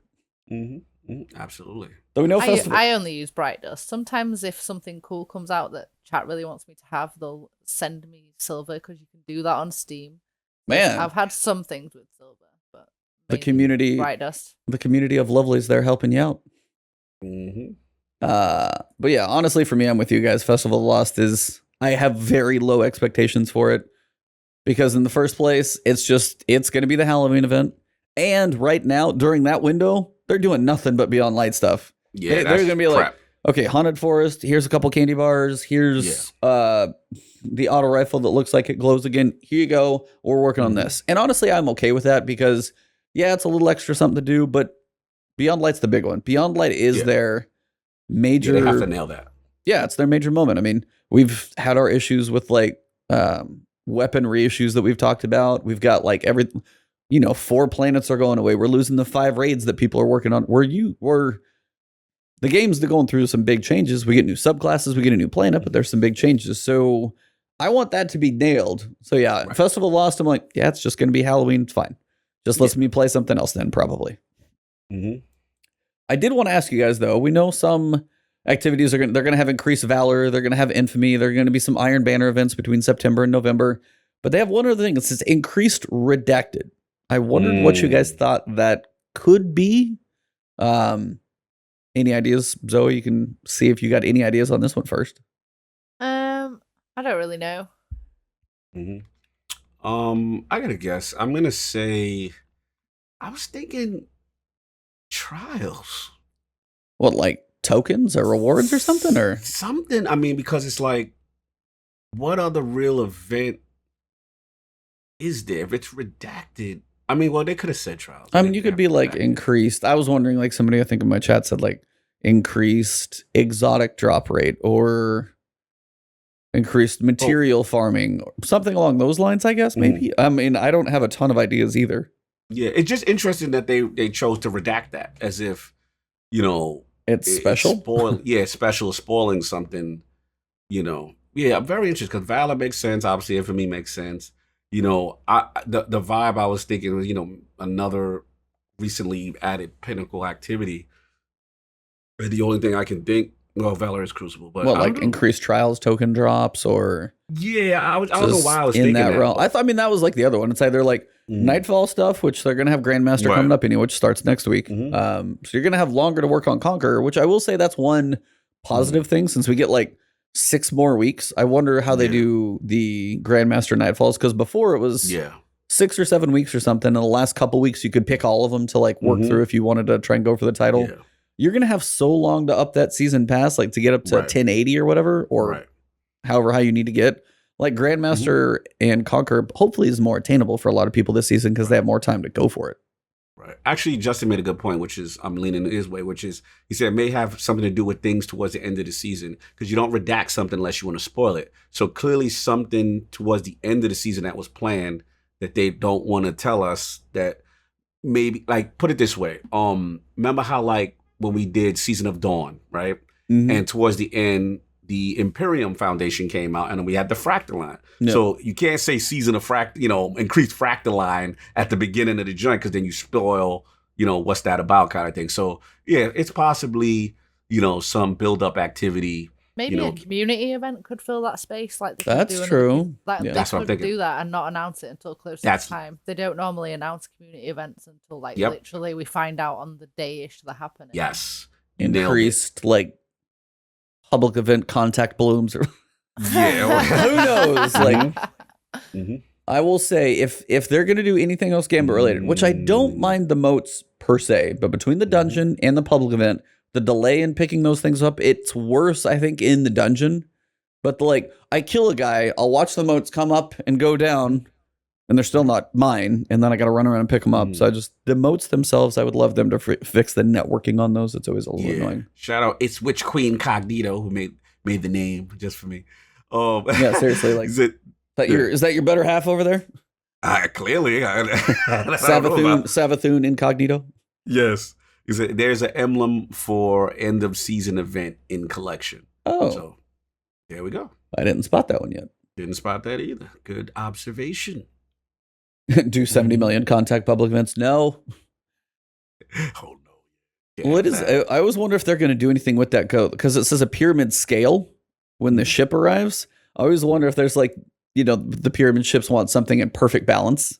If they ever want us to work towards something like that, I don't know. It'd be a fun way to toy with the words, but that'd be funny. That'd be fun. But that's kind of the only major question mark stuff that we had for increased redacted. I mean, Iron Banner is going to be in there like once every 3 weeks, probably. It's going to be a continuous thing. Yep. And outside of that, we know Nightfall, Grandmaster, and everything's it's getting a little bit of a change for awards. So higher chances at exotic armor, shards, and stuff like that at the tiers that Platinum, Gold, Silver that you finish Grandmaster. I just think more people have a chance to do it because to get up to the level that you're going for, be it like 1075 or something, wants you to grind for pin. This is going to be the highest level I think people have ever been going into a future season because they have so much time to grind for even just like your +1 pinnacles from your like strikes and crucible matches and stuff. You got enough time, you can still probably get up to like max power level. Oh yeah, absolutely. People are going to be very beefy at the end of this season before they get knocked back down. Titans walk around and be like, dude, I got to go on a diet. Yep. Oh yeah, people going to be chunky. But yeah, for the rest of this one, it actually started like really big. Be like, all right, big delay. Festival of the Lost is coming. Solstice of Heroes, we still don't know as much about because it's still about a month away. So we'll get a little bit as we go. But outside of that, there was apparently a fix with like the Contenders shell where people were like farming stuff. So they deactivated that and then some patch notes. But overall, the big news was the delay and then kind of the adjustment to the calendar. So that's most of what happened this week. Yeah. Yeah, it was pretty much. I mean, the big thing was them getting in front of the announcement, being transparent in that respect. So look, they were adjusted. They're adjusted on the fly. This is a new world, new Bungie, and like I said before, I think it's just one of those things where, if they were under Activision, they would not have been allowed to do this. They would have been kind of forced to be on the assembly line. And I forgot I never mentioned this. I was supposed to mention this last podcast. And Zoe, did you guys catch Marty O'Donnell making a recent interview about I've seen pieces here and there. Yeah. yeah, about his time and stuff like that, and how he was like so happy. Eventually, you can tell he's a little better still, little better. Little Salute to Marty. He's a legend, but he's definitely got a little bitterness with some of the guys still left at Bungie. But he did say that it was about time that he's so happy that they were separate because they did feel it was a bad deal when they were with Activision. So it was just interesting. It was really interesting to see his perspective on things, and I just wanted to know if you had caught that. Zoe, you seen that yet, or? No, I didn't see it, but I Mhm. prefer them being on their own. Yeah, absolutely. And there are some rumors also in reference to marketing and Xbox. And hearing that a lot. Yeah. Lately. Just putting some feelers out there. A lot of stuff I'm hearing. Again, may never want to be along the exclusive content route. They're done with that mostly. Yeah. But just as far as marketing, we're hearing some rumblings. So we'll see. Well, obviously Xbox has their big event on the 25th, and they said no announcement. 23rd, excuse me, 23rd Come on, Thursday. Xbox. So we're one of those 20s. So they're gonna do the joint, and apparently no so no more services announcements. Strictly Just games, right? Yep. 1 hour. So get ready. Yeah, ready. I'm excited. I want to see what they bring because they've been buying up studios, had those working for some time. I'm curious where. I know some games take a while to build, so it won't be all there, but I'm very excited to see what they have to bring. Yeah. Because hey, Xbox Game Pass, I'll still play them. Oh yeah, Ultimate. You're here now. They've added Gold and xCloud in the service now. They made some more customer friendly moves. So yeah, going to be interesting. I was gonna see. Have you seen the Xbox's? It's like Xbox Pope or somebody who does all the skins. Oh, that's my guy. He's amazing. He made an Iron Lord podcast, Series X. Oh, he did. Dude, oh, that's beautiful. It's like golden. It is. I was like, I want this for real. You're like, however, this has to get made. Yes. Oh, it's amazing. Yeah, he's amazing. I think he did it. What's the latest one you saw that he did? Oh God, I've seen so many. The Valhalla one was pretty cool because I like the teal with like the darker color. There's so many. There's some really goofy ones too, but I can't remember all of them. But he's just got so many as like they've been. It's a refrigerator but it's just a rectangle, so it's easy to design for. So I like what they're. But I've seen I think the same guy or a couple they did like the Miles Morales like PS5 too. Man, dude, like all these skins that people create. Why are they not selling these things? They should be hiring these people and just be like special editions just everywhere. It's just like slap the 2 cosmetic panels on it, go. Some of these artists are fantastic, outstanding. So I wanted to get a Destiny console. Do what? Did we ever get another Destiny console? It seems farther because they're less exclusive, so I don't know. Depends. I see less of it, honestly, because they were paired up with Activision with Sony, and that kind of had that. They had the white PS4 and stuff like that. So I mean, I remember those, but I think it's been too long, and I think they're more universal to everybody to do a console specific tie would be interesting. But for Zoe, I wanted to ask you, when it comes to like all the different stuff we've done, we've had like the Whispers, the 0 hours, we've had the dungeons, had the raids. Kind of wanted to go through a couple things. For one of them I can probably guess, but like your top 3 or 4 just like exotic weapons or pieces of armor that you enjoy using, which they may favor Titans, so I definitely want to hear about this one. But I was just kind of curious, your favorite exotics in Destiny, because I mean you live and breathe this game, and I don't know if you like have a steady loadout you use, if you like to mix it up. Just kind of curious your favorites on exotics that you've got. For Titan, it's definitely Doom matches right now. Like, oh my god, they're insane in PvE and PvP. So for those who are unknown about the ways of a Titan, what do they do and why are they so good for you? Well, Titans like punching, and with Doom matches, when you punch stuff, it attaches to any other enemy that's near it and kills them too. So if you 2-punch somebody in Crucible, like if there's even 2 or 3 people stood near them, they'll all die. And if you punch one goblin at guard and boss, the goblins that spawn just in front of the boss, if you punch one, they all die. Wow. That's brutal. But we don't need to tell anybody, actually, because don't want them to get nerfed. Okay. So We'll keep what that here. warlock and hunter exotics do you like that we can nerf for them? Any favorites out there? Transversive for warlocks. I just like the reload function. Never having to reload is amazing. Transversive is nice. Yeah, I love transversive. Hunter, I play least. Probably Fidian aspects. Okay, Wait. nice. No, Is that the one Fidian I'm is thinking of? is warlock. That's warlock arms. That's the one with No. the snakes. I'm thinking of the wrong one. I'm so bad with names. So, The legs that make tether give you it all back. Oh. what's the name? No, I know what she's talking Now we're about. all blanking because none of us Now play we're all hunter. blanking. All the Hunters. hunters, My mind all the blanks hunters on in names. chat are like, guys, you're killing me here. Sorry. That's What good. Orpheus So good. rig? Orpheus rig. Yeah, that's Orpheus. it. I know it begin with O. See, I was Yep. far away. Feels bad. No hunter love. Sorry, chat. We got one warlock on 2 titans, and Like- here we are No. skewed not towards the hunters right now. My hunter is my lowest played by time by far as well. So I'm. You didn't say before this you'd ask me questions about hunters. Well, I got to keep you on your toes. That's part of the fun. no I hunter actually love? mained hunter for quite a long time, but not recently. I mained it for like second half of Destiny 1 and first half of Destiny. So why So you Titan? So why Titan now? Why'd you switch? That's what I was about to ask her. I like to punch things. Do you do any like She owns martial it. arts or anything for like real life working out or stuff like that? Or is it just like this is your way to take out your aggression and you're like, I want to punch and I can do it digitally? No, I don't do anything like that in real life. It's like doing it on Destiny. That's awesome. I will say, That's if I had to go check my PvP stats, the amount of people I have punched, which probably is why I'm a Titan, is probably skewed higher than I would guess the average number of people if it was truly just punches.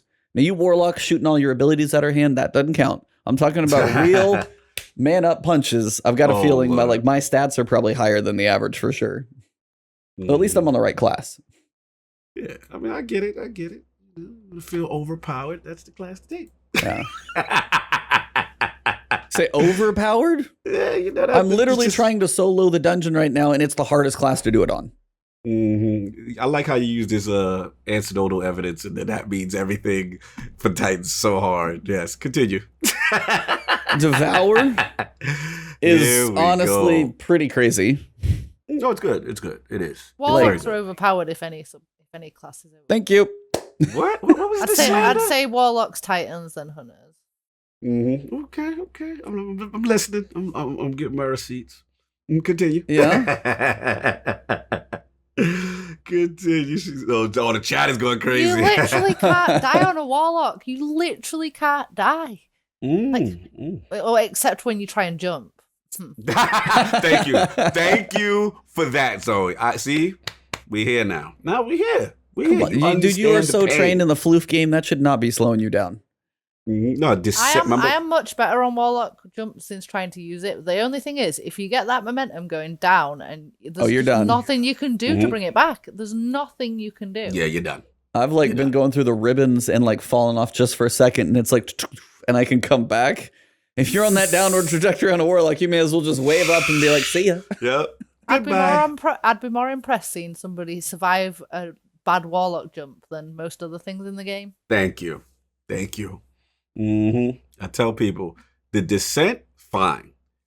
Ascent. It's like they made the normal jump on Hunter, which is just like jumping. They made a super good jump on Titan, and they were like, just make a shitter version of that. Yep, exactly. I was like, I don't need that. Well, we gave him a crappy jump, so now we got to make him powerful with well and self-reviving and all these other things that they've had over the years. So yeah, you got to deal with your jump because you can survive the best of all of us. Well, we just stop it. We just got Well of Radiance in 2. Come on now. You guys have been the You bubble could champs. revive. You were the only class who could revive yourself from death before. Oh, Literally, absolutely. that's the way people would Absolutely. solo raids before. Be like, "Oh no, Absolutely. I've died. That was I'm broken. okay. Never mind." That was definitely broke. But we're not going to act like Saint 14 helmet and weapons wasn't a fixture in those raid groups. Come on, weapons of light. Who's got the bubble? Yeah, that was huge. Yeah, everybody wants to have the Titan with you, but you're not putting up big damage numbers. You're like, "Hey, you stand in the back so I can do more damage." That's I what the will say- Titan's job was. You yeah, stay but that's here, how you so we clear do a more. raid. That's literally how you clear a raid. You need the DPS. Yeah. Me, I can revive myself in front of 1,000 times in front of Crota. It ain't gonna be nothing. Crota slaps me back and the raid's over. That bubble is key. We need that. Come on now. Come on, Titans. Don't shortchange yourself. Hunter's over here like, guys. Shout out to the tethers though. Shout out to the golden guns. We like y'all. Yeah. I mean, when it comes to PvP, like the highest skill people, I usually watch the Hunters because Hunter. the dodge, the Wormhouse Crown, the invisibility, it's terrifying when you're on the other side of that. I am. And the jump and true sight.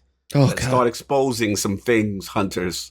You true sight Hunters. Yeah, where's Hollymon so he can carry me to my 7 trials win so I can get my triumph? Automatic wall hack Hunter. I'm just joking. Have you done that already, Zoe? The trials wins, or do you do trials? Do you do trials that much? I didn't even ask.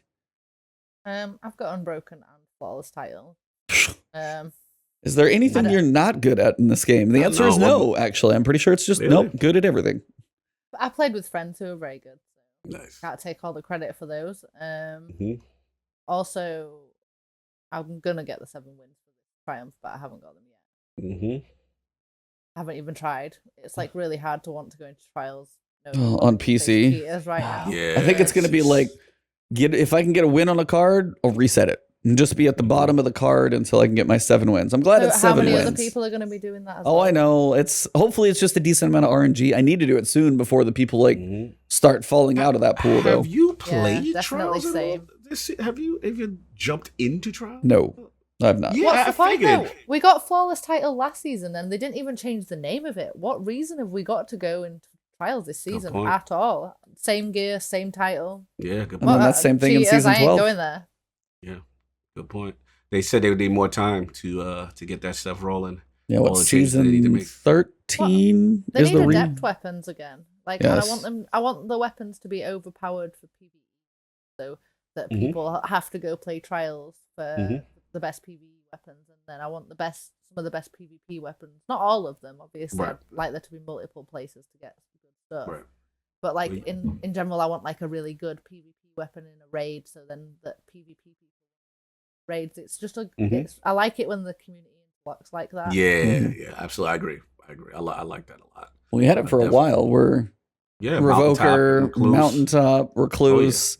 Those are the best game. Those are the best guns in the whole game. They didn't. And They you got didn't do from it the comp. other way around though, right? There's no like super overpowered raid weapon that's good in PvP. I really want them to do that. I want them to bring back raid perks, and I'm hoping with like whether it be sunsetting or anything else that we get some ultra powerful raid weapons again, because we've been. I think that's one of the reasons. Because you mean every raid that when we started talking about those earlier, you've got Wrath of the Machine, you've got Vogue, and you have weapons that were like. Oh, I can't even Fatebringer. You had Vision of Confluence. You had Vex Mythoclast, which was just busted for a minute. But you also had like the double perks later, and we've always talked like the rewards. I'm hoping they fix that in the fall for raids, because the rewards in D2 have been weak on the raids. They don't stand out. I agree. I got a question for you though, and Zoe too. Like, do you guys? Obviously, we all talk fondly about weapons in raids in D1, legendary, right? Yes. We all agree that there's some exotics weapons in D2, that they're are great. sick. Right. Shout out 1K Voices, shout out to Anarchy. But my question, do you think, I was just thinking about it right now, the fact that random roles are in the raids, legendaries, may have something to do with the lack of specialty? Because if you play a raid and then it's like, okay, you get a kind of terrible, like for example, I did Prophecy, right? And what's the new supposedly recluse Death Adder. I got horrible rolls. I got 2 runs, horrible rolls on it. Do you think that plays a part into it? Maybe not that we gotta have like curated or stuff like that as everyone getting the same thing, but I don't know. I was going back and forth, and I want to know what you guys think. I kind of like it. I like the fact that it makes it more replayable, because then you want to go back next week to get the better roll. Mm-hmm. It So kind how of do- brings back that feeling when guns were more rare drops in D1. Like you do Vault of Glass, and there'd be people waiting weeks and weeks to get a Found Verdict, or weeks and weeks to get the Vex Class, and that's what gets you excited when you finally get it. It's like, yay! Like we need that excitement. I think it's a balance of both, Mhm. Because if you wait, as you said, it was like I was trying to get Fatebringer. It took me like months, probably, or not months, because at some point we got to Carta, but it took me like repetitive weeks to ever just to see it drop. Now it's the only one you ever need when you get it to drop. Now on the other side for Zoe, she's running raids constantly, getting a new drop every week. That's cool as well. Somewhere in between, I would like the raid drops to be a step above, like better combinations of perks, add an additional perk, like find some way to make the raid gear like stand out from. If I go do a strike and I get a legendary drop and I go do a raid, those should not be on the same level. Exactly. I need like 3 perks, maybe like I'm with you. slightly different scopes with like, hey, you get extra zoom, a little extra rehandling, the best reload speed, and like stuff that isn't going to break it to where it's like, hey, this 600 auto rifle hits for 1,000 damage every bullet. Like nothing like to that level, but like, you know, a reload speed perk that's going to be the fastest because, hey, that's going to be a little better. Better aim assist. And then maybe you can get dynamic sway reduction, Zen moment, and kill clip or some like combinations where you make those because they got to stand out because that's like the random rolls are fine and there are some good ones. But if, you know, outlaw kill clip and outlaw kill clip, they're about the same. That doesn't do me as much incentive to get back in there. So my hope is for a step above, both for trials and raids. Yeah, you're nailing it. That's what I think it is. I think they need to. I'm with Zoe with they can keep the random. I think they have to though increase the chances of curated just a little bit. You know what I'm saying? I also feel like you said the number one thing though is they have to like add perk combinations that are unique that normally wouldn't happen. You know what I'm saying? Like so that you have more chances of it. Also, what I like that the season pass does is that you got that extra perk. You know how when you get through the season pass and then you get to that third alternate level? Yes. So now, even if it's not the ideal, you got the hope of something you can switch to. You know what I mean? I love, like now when you get in the Ikelos weapons, I'm getting, shout out to that shotgun, what is it, last in, last out, or whatever it is. Oh, you know, the slug. I know what you're talking about. Yeah, I love that. Oh, bro, that slug is nice. That slug is arc. It's nice. It hits like a truck. Those PvE slugs got buffed like 30%. And like, I've got Vorpal on it. And so I forgot what else, like auto loading or something like that. It's really beast in PvE. But I love the fact that you get that extra perk slot. And I would love that as something like that for raids. It would be really, really cool just to add a little flavor, make them a little more special. Yeah. I think that's where, I think that would be what would set them apart. Yes, I agree. Mm-hmm. Well, I'm trying to think of any. I was trying to ask you. I know we got the one moment about you carrying the couple to their platinum, which that's an awesome story, especially when you said they screamed at the end. That's beautiful. We try and ask our guests like top 3 moments just in the history of Destiny. I'm sure that's one somewhere in there, but what are 2 other like just favorite moments, whether it's been, you know, a certain clear, anything like that, just top other 2 moments for you just in your history of Destiny? I don't know. It's hard to think of like specific moments. The friends I've made along the way is my favorite. Mm-hmm. That's awesome. I don't know. I'm trying to think. I've enjoyed my day 1 attempt raids, but some of them have been really stressful. So. How long do you stick in those day ones? Are you in them for like the 24 hours or? Yeah, I won't leave. If it's not done, I'm not leaving. What's the longest you've gone trying to beat one of those? Or do you give up at 24? Usually stop at 24, but I'll have been awake before that as well, so it's like usually about 30 hours. You can't go to sleep straight after either, because like relax a little bit, wind down. That's not the longest I've streamed though. During Corridors, I did 2 for both over 40 hours, 90 hours in 1 week. Holy wow! Damn! 12 hours sleep between the 40 hours. How ruined were you on sleep when you were? How close together were those 2? I had a 12-hour sleep between them. I literally went to sleep, woke up, started again. Wow. So okay, 40 hours, 12 sleeping, 40 hours. Did you sleep for like 24 after that, or? No, I slept for like about 5 hours and then got back up because like it was about to get finished and I didn't want to miss it finishing. Oh my god! So I did about 10 hours. It was over 90 hours that week. 10 hours that time, and then I went to sleep for about 15 hours after that. Jeez. Wow. Yeah, 40 that's hardcore. How do you? How do Even you? Glad went and got in bed and went to sleep, and I was still there. I was like, I'm going longer than you. So what is the secret to like those? Because I mean, some people do like 24-hour streams. 28, 40 is a new number because that's awesome. How do you manage? How do you manage that long of a stream? Like, what is the secret to long-term streaming? Because the average will do like 4, 5, 6 hours. Call it. Food over energy drinks. Don't use energy drinks at the start. You can use them. I generally go for sugar-free ones because you don't want a sugar crash. Mm-hmm. If you have the super sweet energy drinks, you can have a sugar crash and feel twice as tired as you would anyway. Yeah. It was a super low energy kind of thing corridor, so it was just taking screenshots and transcribing them into a spreadsheet. So it wasn't like I was having to super concentrate. That'd be a lot harder to do if you were like literally using time. I was gonna say, would that almost like lull you? I mean, did you almost ever fall asleep on stream at any point? If you were just like waiting on your next screenshot, just like click. I was like getting to the point where I could barely talk, but not actually. Wow. I don't know. I'm really weird when it comes to like if I'm like I wouldn't even go to sleep straight after. I'd usually need like a bit of time to wind down. So. Oh, that's it. That's hardcore. Shout out to your chit chat, bro. A lot of people say, "Hey, that's how they found you." A lot of people say that in the chat right now, bro. That actually reminded me of one of my favorite moments. I helped Jez and his friends, 5 people who had never done Crown. The first week when it came out, I'd only done it twice myself, and I helped them get their clear. Nice. So that was one of my favorite things I've done. Was that like the Jez, that guy? Yeah. He put out a video of recording of it and all the funny parts and stuff. Nice. I didn't know he was going to do this, but he actually like put my Twitch at the start of it and it underneath. I got like 3K follows in a week. Wow, that's fantastic. Awesome. That's awesome.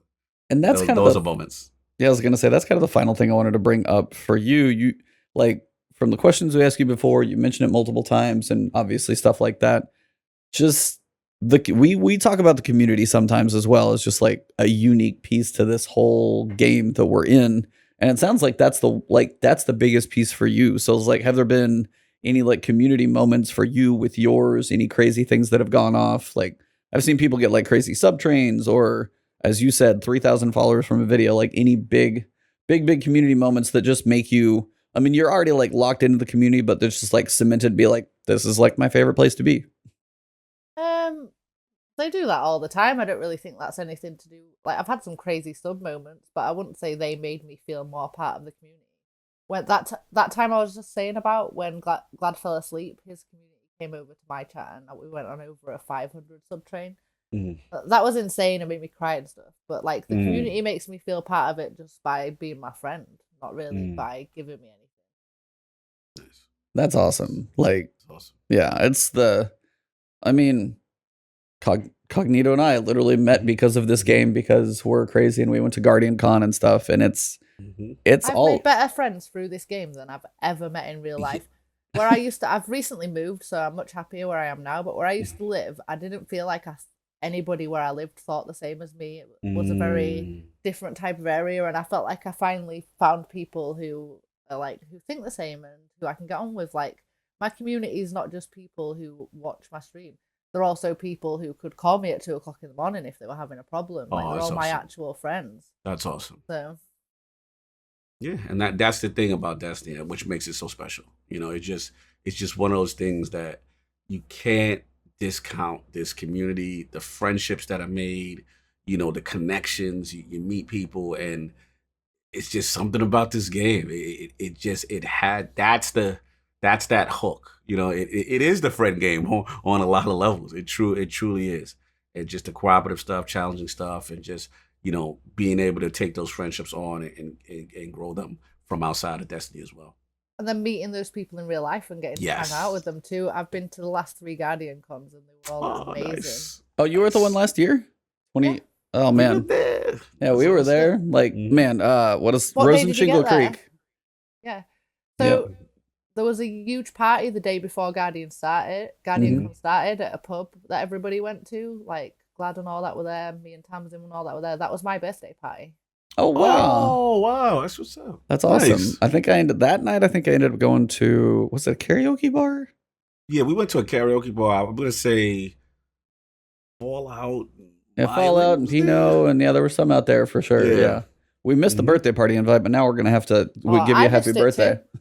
I went up to Chevy and I said to him, "Oh, all you were drinking shots without me." About an hour later, I had to put myself in an Uber back to our apartment. That's okay. Oh, it was a good In night. fairness, I saw Glad probably a few too many shots in as well at one of the nights. Oh yeah, we saw that. Yeah, after my birthday Shout out to Glad. party was the night he wet himself. So.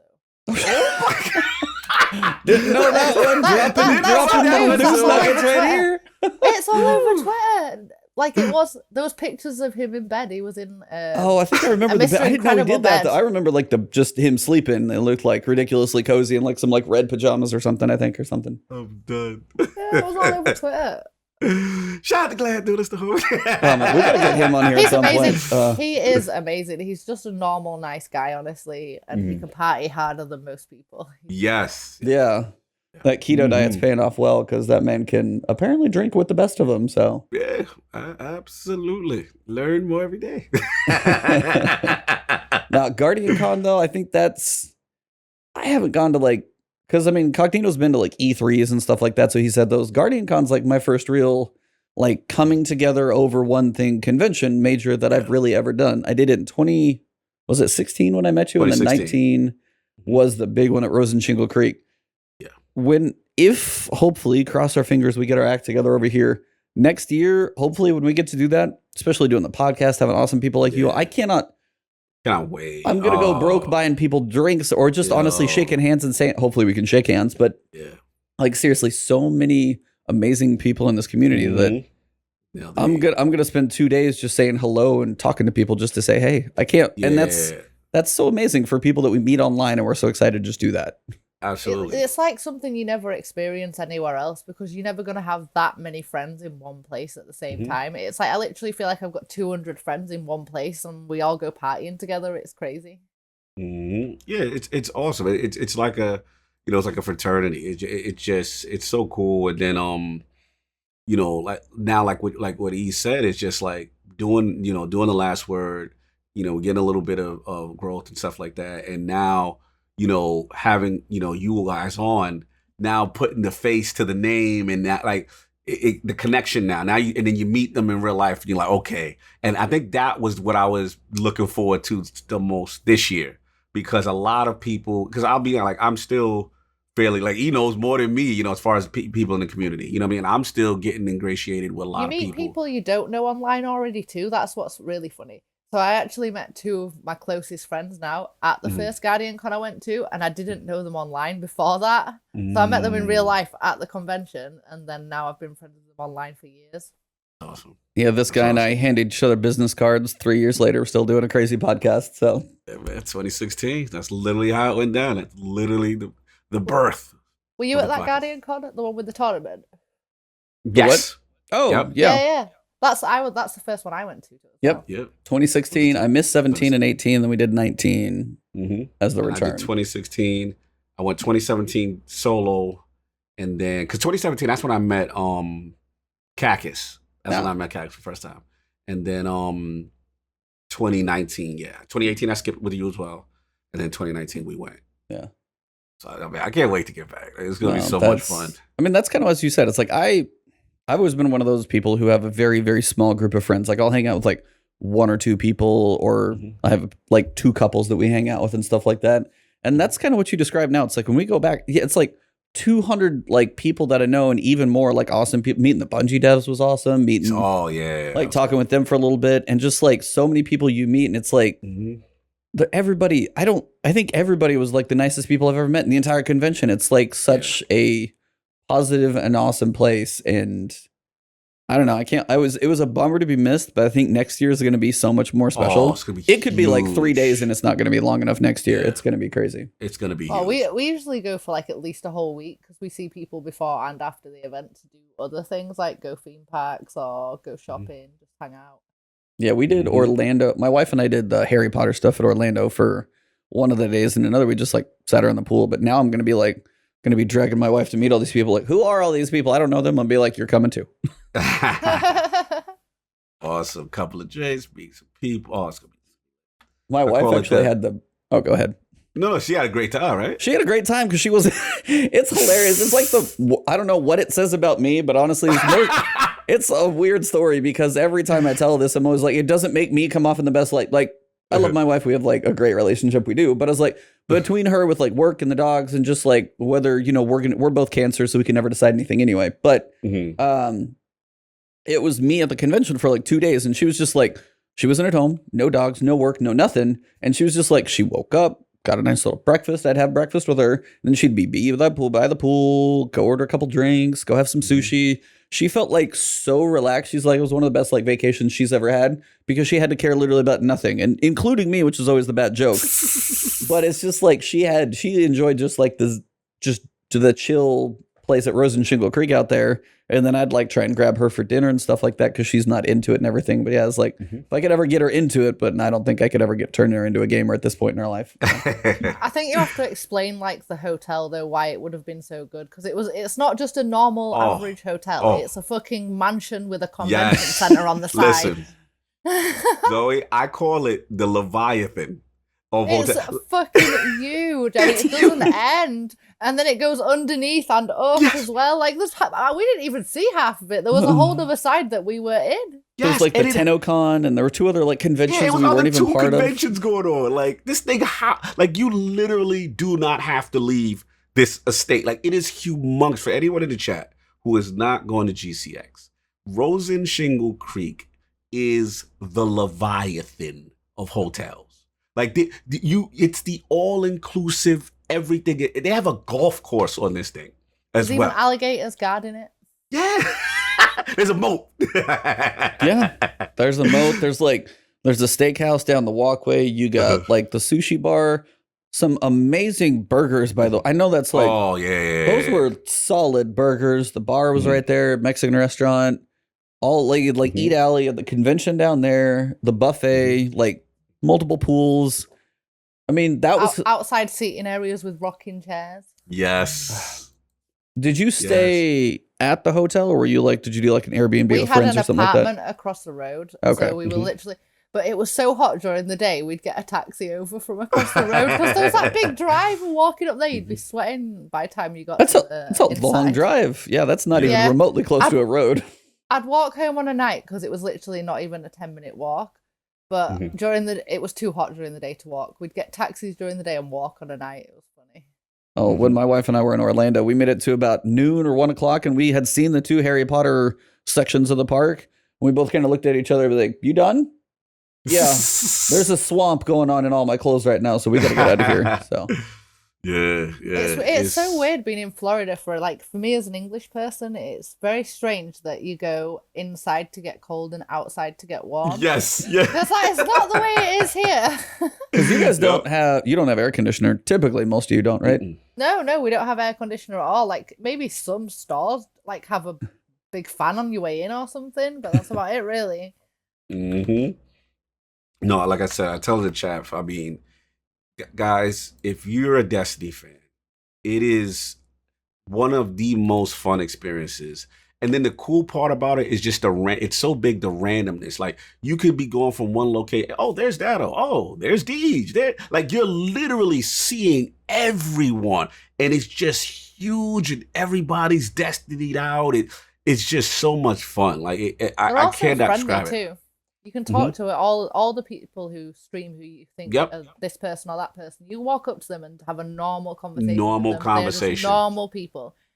All your favorite streamers are literally just normal people. They'll have a drink with you. They'll hang out. Yes, the coolest thing. Like shout out. Remember, Pinno. We were talking to Pinno from from Bungie, from Bungie. The natural conversation. The Big Show comes by. More the voice the dude actress. Is huge, by the He's way. huge. You know what I'm saying? Like he's like 6'7". I was like, he's got some height on Crystal. I know you're talking that 6'8" talk, but sorry, Big 6'8". Show might be there. But it's just so cool. And like one of the coolest things I ever shot, I have my like GoPro camera, and in the course of about 20 minutes of just walking around with this thing, I literally bump into like some of my favorite content creators. Like, oh, there's Bife. Oh, there's Fallout. There, you know what I'm saying? Like it's just nonstop. And then the cosplays and the fun. Like it doesn't get more fun than this. It's one of the best. I'll actually put the link. Try to put the link in there just to give you guys a feel. A small little. I even meet E. I meet up with E on this thing. Yes, he was late, but that's not. We ain't gonna get into that. I was late. It was that crap day I was trying to check in or something. Was that yeah, first? I think you had like a bad check-in or something. Well, I got there like the day before it started, but I didn't get to the resort before like pre-check-in. So I had to like wait in the check-in line, turn back around, go wait in the big line. Yeah, I was later. So yeah, it's so much fun, and like I said, you as a Destiny fan, you owe it to yourself to at least go to one GCX. You have to go to one. Yeah, if you follow people in the community, if you've been playing the game, you got friends that go, worth every penny. It's so good. And the resort, even if you like, hey, the convention's kind of over, go hang out in the pool, go eat at the cool restaurants, go hang out in the bar. Like, it's just amazing resort vacation anyway. And then awesome Destiny people too. It's like just everything perfectly combined. Chat, I put that GoPro video I was talking about. E's on there. I'm on there. A couple fun people on there. Check it out if you get a chance. Just if you guys have never been, it's something. It's really fun. It's really cool. Shout out to Gathalion. Shout out to Broman. Shout out to Lupo. All those. I mean, everybody who's responsible. St. Jude. It's just it's gamers and Destiny paradise. Yeah. On the Hotel Leviathan. Check that out. Well, that's about all I got. I know we're wrapping up right here at 2 hours, so I want to respect Zoe's time because she's got a stream that's going to wait on her because she got backpack space and she's got to get people in there. So. Zoe, I just wanted to give you a chance first to say thank you very much for coming on. It was an absolute blast having you here this morning. And I just wanted to give you a chance to kind of say your outro, where people can find you, what you'll be doing, obviously rating for the next 3 months. No, I'm just kidding. But what you got coming up? Pretty much lots of raid helps. I've soloed Prophecy, but I haven't solo flawlessed it yet, so I've got that to do. Nice. Wait till the raid helps die down a little bit. Find me on Twitch at Zoe_, Twitter on Zoe_TTV. Nice. Well, Cognito. Yeah, man. Well, first of all, again, salute to Zoe for coming through. Love to hear the stories. Love to hear. First of all, salute to her gaming prowess. Seriously, putting others to shame. Man, that's so good. Like, I love to hear the flex. Like, I like how she's like, I just stay quiet. And just knock out, do everything, just have them in awe. You know what I'm saying? I love hearing stuff like that and salute. And it's always good to have, you on the platform and stuff like that, telling your stories and stuff like that. So salute to you for coming through. Really appreciate, you spending your time with us. Had a lot of fun. Yeah, you already know me at Lord Cognito on Twitter. You already know every Sunday is the Lord's Day, 1 p.m. Eastern, YouTube, Twitch. Check us out, man. We're gonna be doing Xbox Showcase, Game Showcase prediction panel. So we have a big one. Next week is the follow-up. Yeah, we do the prediction and then we do the aftermath. Yeah. We do a prediction, then we do a live reaction, and then we do an aftermath. So it's a busy week of gaming. So we'll talk about that. Big panel will most likely have Ainsley Bowden from Seasoned Gaming. Huge gamer. This guy is big in the community, knows his stuff, super knowledgeable, passionate.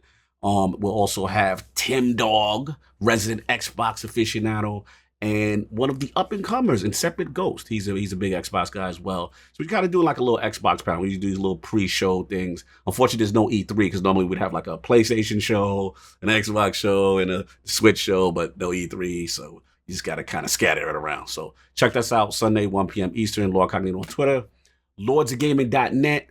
Salute, man. Please, I appreciate all the support for the writers. It really means a lot to us. And getting the content out to you guys, and you guys clicking on the articles on the website, and that last word, you gotta be here for that. That campfire talk, but E doing intros now. What? Woo! I gotta try and live up to the reputation of Cognito's intros. That was the first one. A little rough, but I'll work on it. I'll see. But I gotta take the pressure off this man. He sets a pretty high standard for intros, so we gotta make sure it's done properly. But before we go, guys, make sure you guys hang out once we wrap up the podcast. I want to go raid OB Katie Cat. She is working hard this morning. She's streaming, so want to send the love over there to her. So definitely hang out in chat. I'll send you guys over there so you can blow up her chat. But yeah, thank you very much, Zoe. Thank you for getting me through Spire, because that was fantastic. 2, please continue to flex on people and occasionally try and just like not finish a raid or an encounter just so you can flex on the damage numbers too. Drop some screenshots up there.